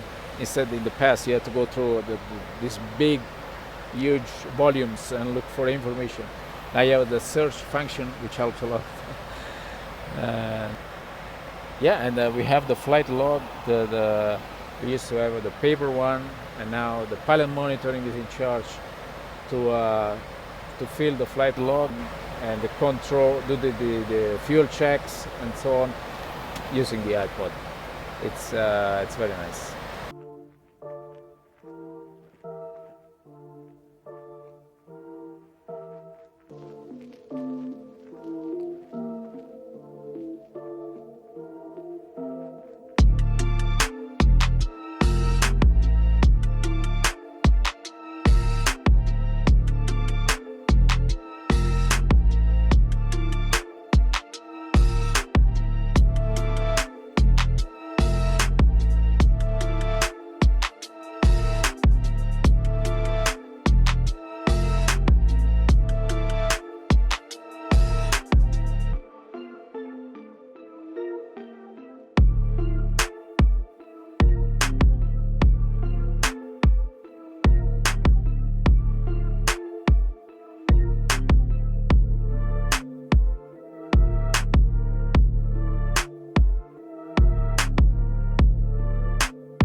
Hello again. So here we are up the front, the pointy end, of course the cockpit here. Right here, crew rest bunk, if you follow me in, is the compartment where we can take a rest. It's got 2 bunks, as you can see probably. Basically 2 simple bunks. There is a reading light. There is an independent environmental system, so we can select the temperature and be as comfortable as we can. Sometimes we get a mirror as well, not in this aircraft. Coat hangers, which is what you would expect in a small Japanese style bedroom. if you follow me towards the back, we got lavatory, of course, and as we walk towards the back of the cabin, there is some storage facilities. Oh, here there is a panel. From here we can control the temperature of the cabin, we can turn the lights on and off, we can check the water quantity, and that's about it. This is a converted from a passenger aircraft, so we still have some of the features of the passenger aircraft. So we still have the overhead bins where we store whatever items we need, all sorts of stuff from toilet paper to trays and anything else. There is storage on the side, there is all sorts of stuff in here. Of course, in COVID times, plenty of alcohol to disinfect and all that.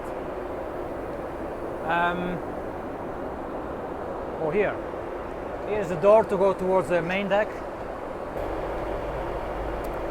And yeah, that's the main access door. Turn this back off. That's it. We walk towards the back. What do we got here? We got seats, of course. Here is our loadmaster sitting there. Sometimes we got mechanics, extra members of the crew, people deadheading like myself today. So this is another difference. So this is a converted freighter. So we have the original emergency doors from the passenger aircraft, one on each side. Yeah, this is exactly the same as you would have in the passenger version. In the freighter version, in the pure freighter, we don't have these doors. We only have one on the right side, and it's a much smaller one. It's a bit of a different system. These doors have the slides like you would have in a passenger aircraft. It's automatic, so once you open it, it will just deploy. While in the cargo version, you need to manually shoot it out, basically. Here is the most important part of the aircraft. Is the galley. That's where we prepare our meals. There is the oven. There is a coffee machine, very important. We got a hot jug so we can boil water to make soup or tea, whatever else you like. There are 3 compartments. They are refrigerated, so that's where we put our meals. In here, all sorts, catering, meals, drinks, anything. The upper deck continues a bit further, however, this is sealed off. There is a door, but we cannot access it. Okay, as we move toward the forwards again, towards the end, you will see panels like this in the aircraft. What they are basically designed to open in case of decompression.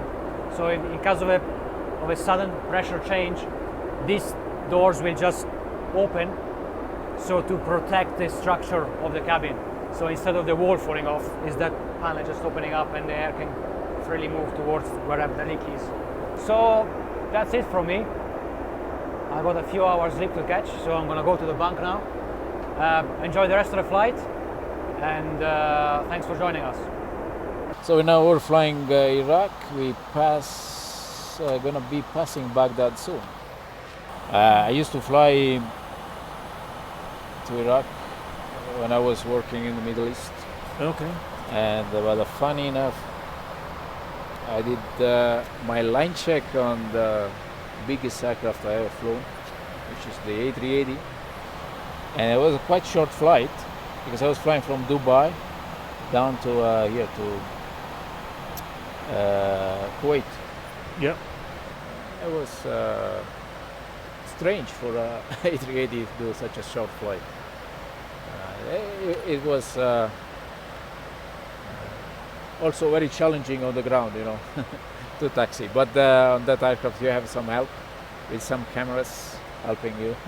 But the best thing was for me when I was flying that aircraft. I was flying the Airbus, the A380, very new concept aircraft, totally different from this. And I went for the assessment.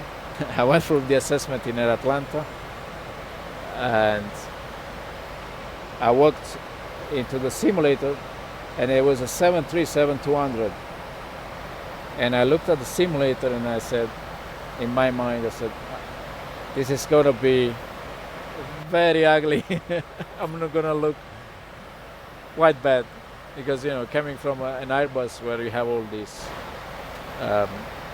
brand new displays and different displays and you have the side stick, which is no trimming, it's auto trim and stuff, but it was okay. It was after a little while I got it's an aircraft after all, it was nice. The basic flying skills were there. Yeah, the essential performance. Yeah. Also when I started the simulator training on the 7th floor, I was quite amazed at how nice is this aircraft to manual fly compared to the 737, which I have only flown it in the simulator. I came from a Raytheon Beech 1900 aircraft, which is also a nice platform in this smaller commuter turboprop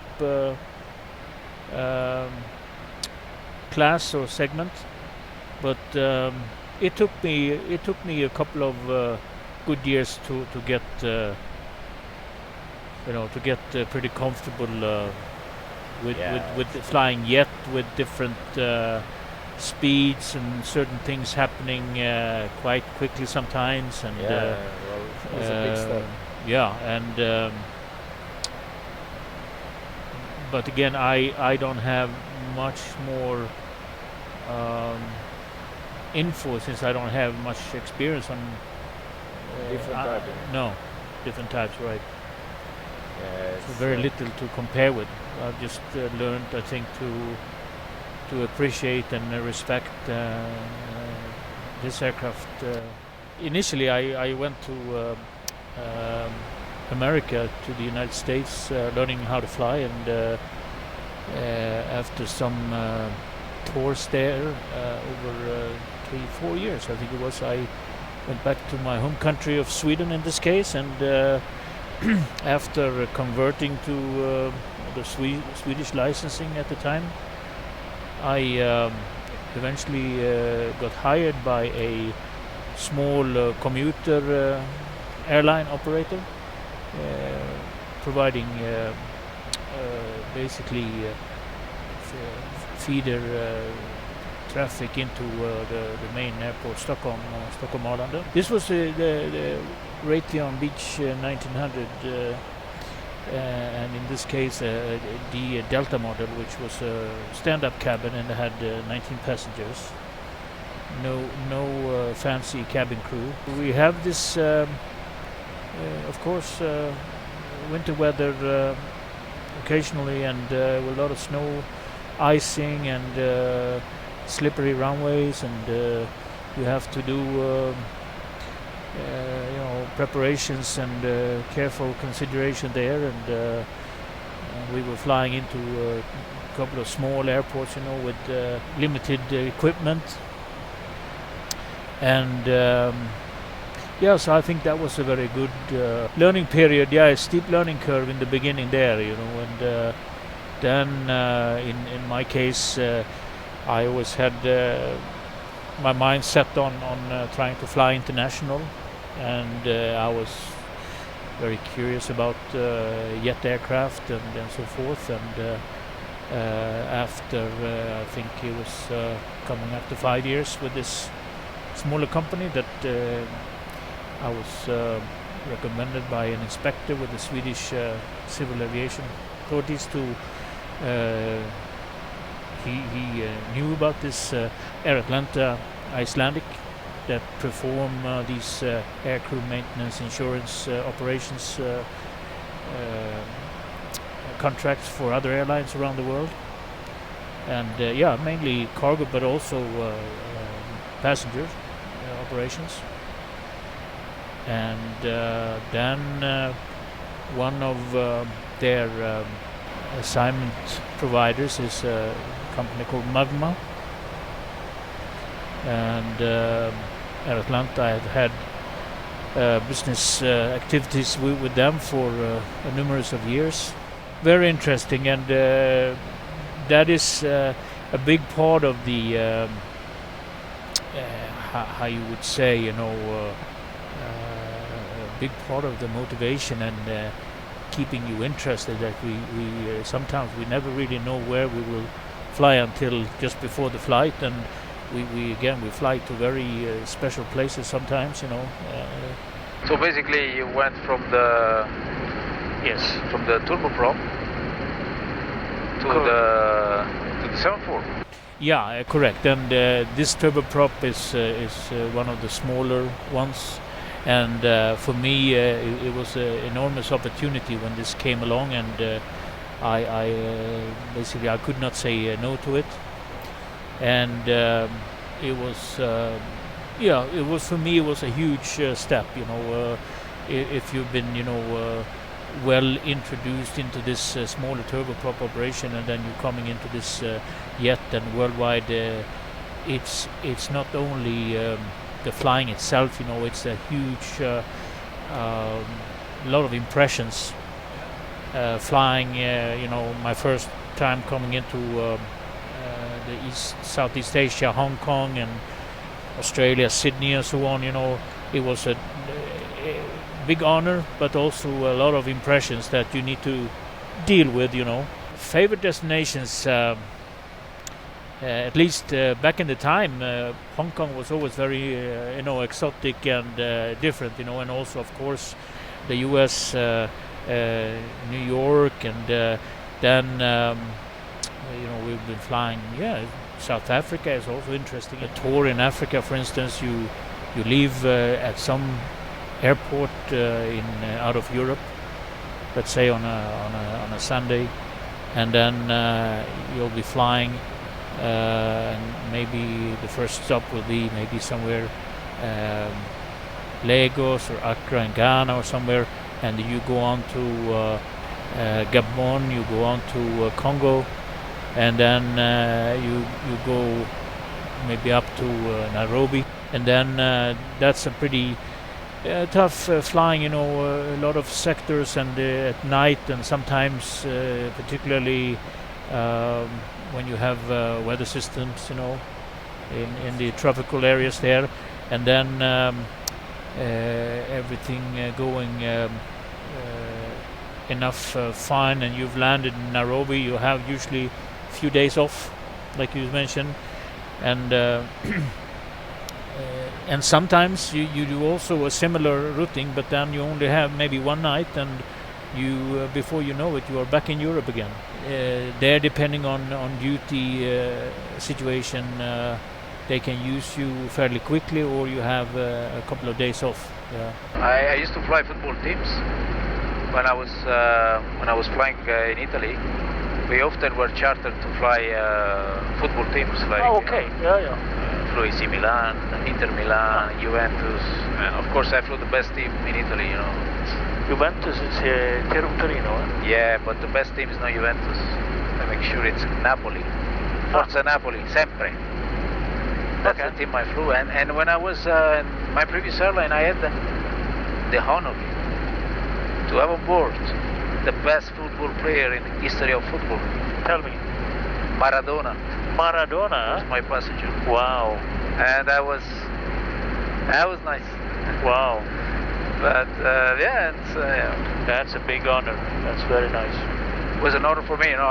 It was played in the team I support, and it's still Ronaldo or Messi. All the respect, but Diego is something else, you know. Yeah. The way I am, I respect all the aircraft I have flown. I have flown few. You know, there's this how you can say challenge between Airbus, Boeing. At the end of the day, they are amazing machines, either Airbus or Boeing. They're different concepts, but it's amazing to see what the human mind has been capable to do. I take it with respect, that's it. Obviously, this aircraft, besides the fact of technology and everything, it's has this charm of an aircraft that has made history of aviation. So when I was in a flight school, they will tell me, you know, one day you'll be captain on 747. I will probably start crying, you know. I wish, and it happened. So it was just a mirage, a dream, or yeah, you can dream about it, you know. And you know, little coincidence today. It's 1 year, exactly 1 year. I finished my simulator training for captain on this aircraft. It was exactly 1 year ago. Wow. Okay. Yeah, you know, I got a new hat. See, this is mine now. I mean, right. Patrick is not going to get this back. Right. That's for sure. Sure. Air-Clips, So, yes. I like it. Yep. I mean, I don't know if he's going to be bitching about it, but this is mine now. It is yours. I am the captain. You're the captain, the commandant. Yes, sir. While Giovanni and Anders are chatting with you on the flight deck, I took a little rest here. I had a lovely beef stew in-flight meal over here, and also I just had a look around and took a closer look at the safety cards. I know many of you guys out there are collectors of safety cards, and probably what you see here is something special for you. So as a matter of fact, this aircraft was delivered in 1990, making it a 30-year-old young queen of the skies, and it was delivered to all Nippon Airways in Japan. And a few years after, it directly actually went with this registration mark here to Air Atlanta Icelandic, but from there it took a longer tour across other airlines before returning into their fleet. So the next stop was Air France.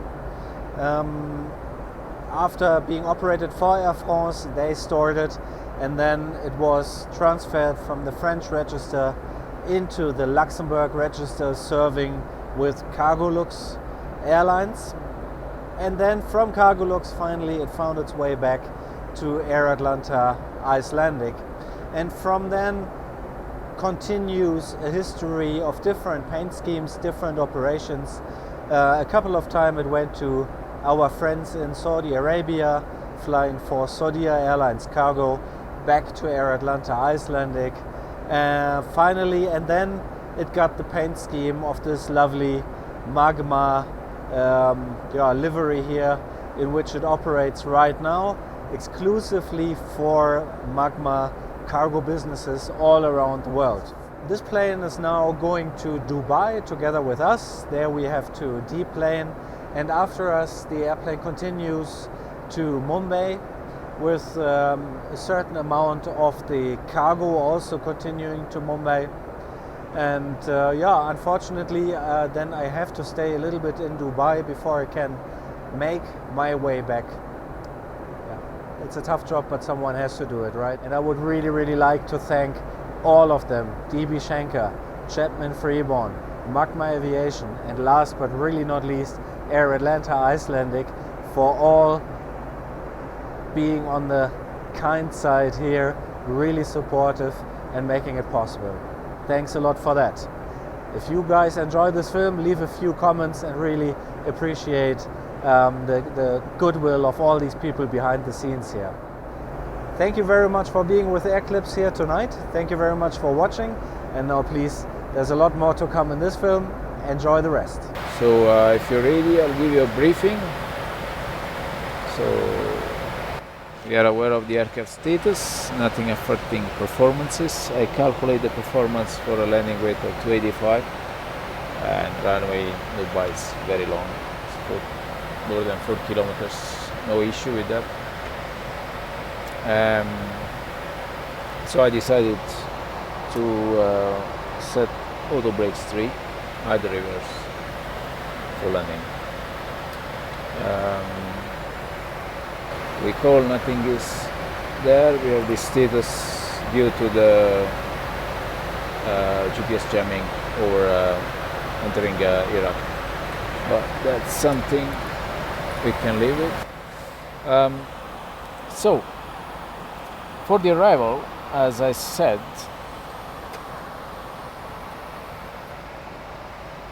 It's going to be the Lovo arrival, Lovo 3 Yankee arrival, runway 12. The chart is 20-2 Delta. At this frequency is 126.45. We can actually prepare it here. Airport elevation is 171. Transition level will be 150. So now one is required. Remember on first contact to tell Dubai the level passing and aircraft type. They really like that. Super. All times, yeah. Now it's only heavy. Based on the airports, the highest is 3,800 to the northeast, and on the sector we're arriving is 2,800. No major obstacles really around. So from position in Lovo, which we have it in the box, you can follow me through that. So we have a position in Lovo at 230 knots, 12,000 or below. Then we go to Mizel, then track 077 to Lorid, 210, 9,000 or below. 050 track to Tobla, 7,000 or below. And then the Delta Whiskey 400 at speed 185, which I set in the box. I put an altitude constraint just to be able to set the speed. Then we go Delta Whiskey 412, Nitri 3,000 or above. From Nitri we expect the ILS for Dubai Maktoum runway 12. Localizer frequency is 119.75 and the final approach course is 119. We have a platform altitude of 2,000 feet and the minima for us is 333, 340 set. So from Nitri 3,000 to Pusbo, then descend to 2,000 mandatory altitude, and we the final approach fix Delta Whiskey 661, intercept the glide with a 3 degree, descend down to the minimum, and in case of go round we're gonna climb direct to Rebel and hold at 3,000. We go straight ahead to Rebel 3,000. There's a climb gradient required of 3 degrees, but it's taking into account the performance with a speed of 210. If we continue to land, we have a puppy from both sides, high intensity approach light system. It's going to be landing, as I said, with idle reverse, auto brakes 3, runway 12. We expect to vacate at Victor 16 because Victor 11, Victor 13, they are closed. I'm not going to slam on the brakes to vacate earlier. There's no need for that. We take our time and vacate via Victor 16 to the right. Then I expect clearance, taxi clearance via Whiskey, and then Whiskey 10, and then we go down onto the apron for the parking. We are arriving in Dubai with about 15 tons of fuel, about 5 tons on the minimum diverting fuel. That means we have some time in a holding, or we can perform, if we make a go around, we can even try a second approach, see why we make a go around. Alternate is Sharjah. There's other airports available in the area. Dubai International is one of those with 2 runways. Weather is good, and that's it pretty much. If you have anything you want to add? No. It's in the middle of the night, of course, so we keep an eye on each other. We work together, and that's it. So if you have nothing to add, let's read the descent and approach checklist, please. Recall. It's checked. Order brakes. 3. Landing data. So would have flaps 30, 154, minima 340 set. Altimeters. 1017 preset and cross check. And approach briefing. Is completed for runway 12 in Dubai. East and approach check is complete. Bahrain Atlanta 375. Now we'll be leaving 350 310. Copy. Level 310. Check.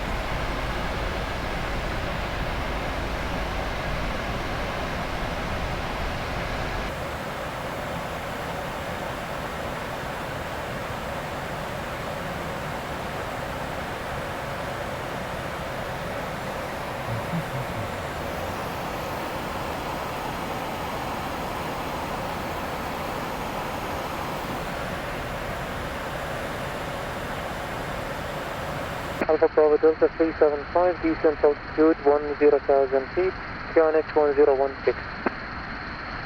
Descent 10,000 feet, QNH 1016, Atlanta 375. Atlanta 375, confirm aircraft height please and altitude passing. Yes, descending to 146,000 for 10,000 and Boeing 744. Thank you. So this nice lady, she told us we don't have any more speed restrictions, so speed restriction are cancelled, only have the altitude restrictions there. Check. And I have 250 on the speed to Gerol. Very good. And that's it. India Juliet Tango Alpha is already identified on this Identified right. Yeah, you can see the lights of the city. 10,000.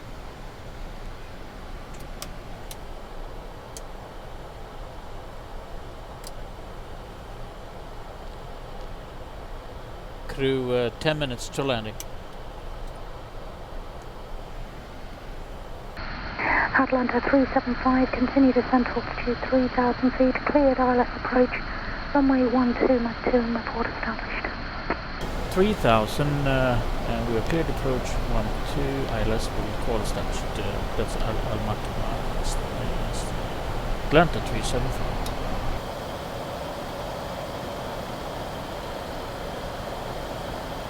$3,000 is set. Check. Flaps 1 please. Speed checks, flaps 1.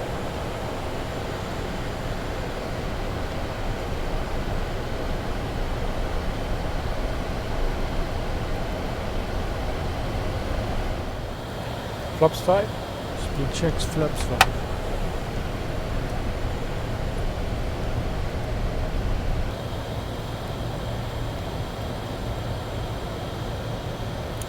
So India Juliet Tango Alpha is identified, we are 22 miles and there's correct sensing.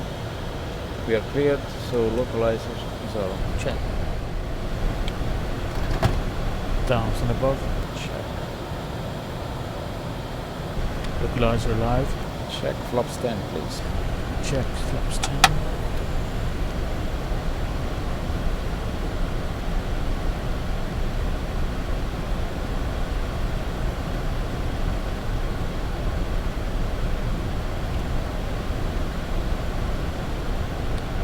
Localizer capture. Approach is on. Check. Guys look live. The Alpha Bravo Delta Atlanta 375, localizer 12 Almaty. Atlanta 375, thank you, cleared ILS. Contact Mach 2 Tower 118.625. Good morning. Cleared ILS Tower 118.625, Atlanta 375.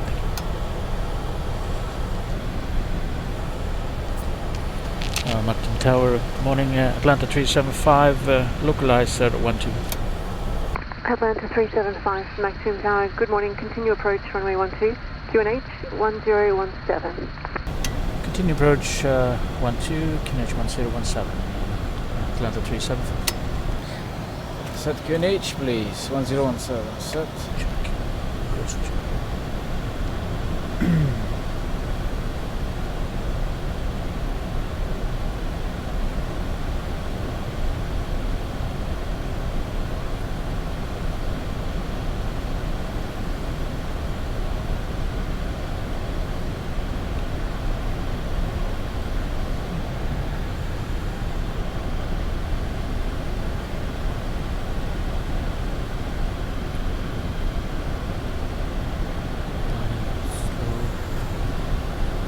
Capture. Check. 3000 will go around. 7.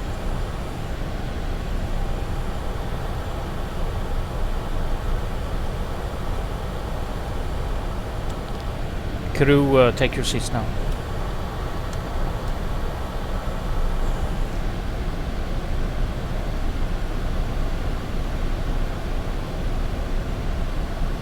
Gear down.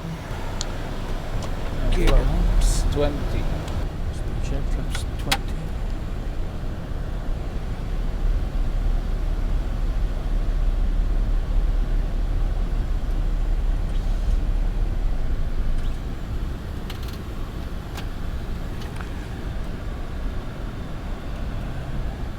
Runway visual.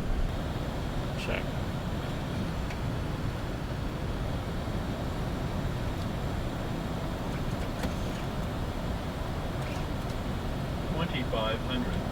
Check.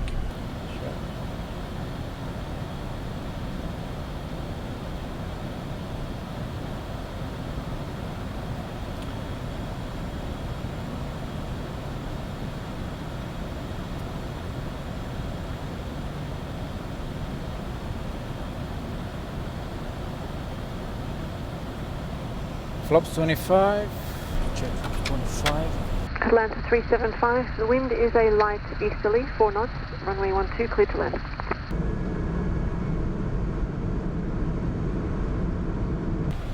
Clear to land, 12, Atlanta 375. And landing checklist, please. Checklist. Cabin. Secure. Speed brake. Armed. Landing gear. Down. Flaps 25. Rapid down landing checklist complete. Check. We are clear to land? Clear to land.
Check.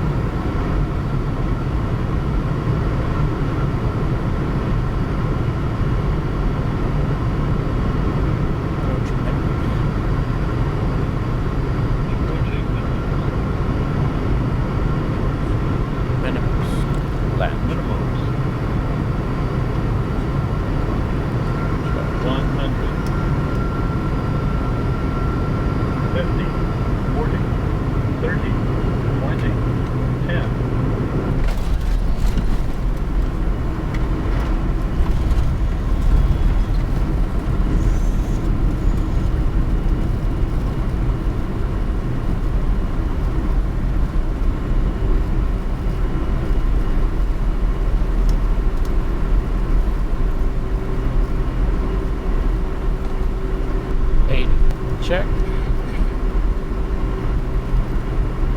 60. Which one we can take? Press this one. Atlanta 375, vacate to the right and then taxi onto Whiskey 13, right on Whiskey. Okay, right, Whiskey 13 and right on Whiskey, Atlanta 375.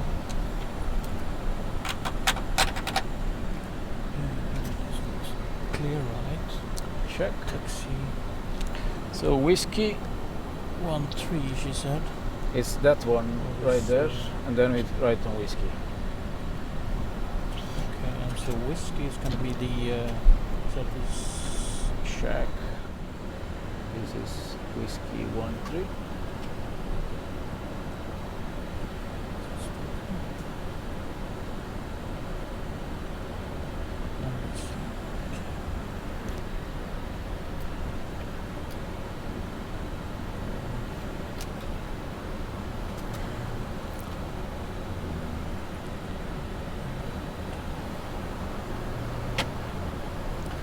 Right and whiskey, clear right? It is clear, and you follow whiskey. Confirm? Yes. Yeah. Yep. I guess up.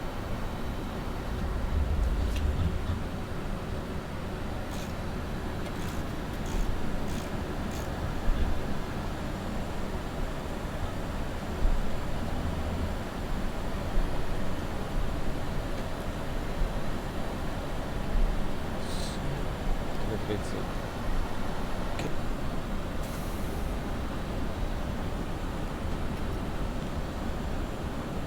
Brakes are good.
Clear right, straight on here. Clear left?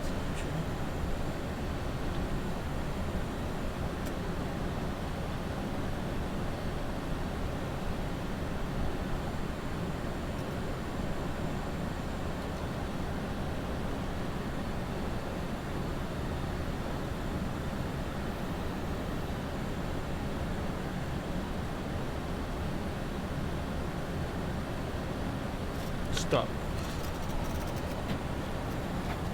Shut down procedure, please.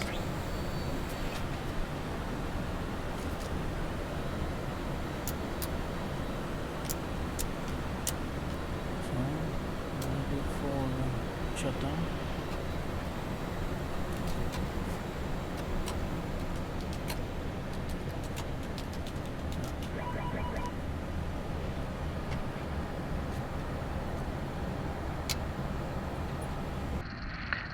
Good morning, Cockpit. Hello, good morning, how are you? Good morning, Captain. I'm fine. Chocks are in place. You can release the brake, sir. Thank you. Releasing. Park brake is released. Roger. Chocks are holding. Thank you, sir. Thank you.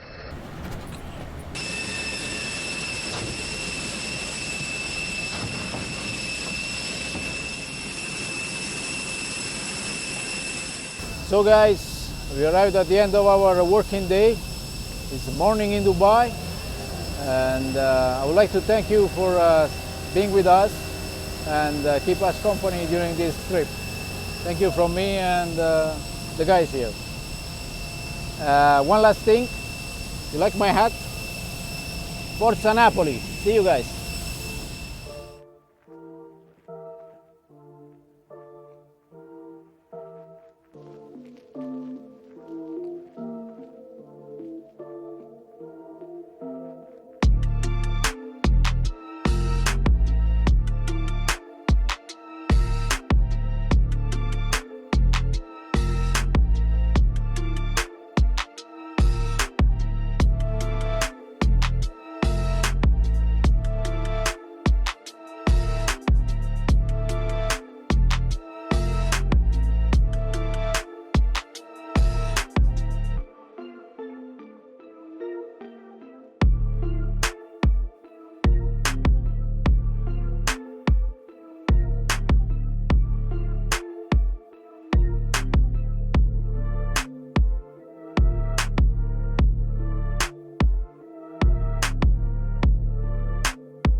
here we are in Dubai. Thank you so much for watching it. And Giovanni, you thought you took my only cap? Eat this. And to all of those viewers who have enjoyed this and our other movies, I can only re-emphasize how stressful it is making these films for you. Sometimes people believe this would be all fun and games and I fly to nice vacation places, but I can assure you there's absolutely nothing fun to it. Never do I get to see anything nice when I'm doing these trips. It's always just work and then immediately fly back to the next project. So really, please acknowledge and appreciate this massive effort and suffering that I'm doing all for you. Thank you very much. Please stay tuned for a lot more coming up here. Best regards from Dubai. Airclips.com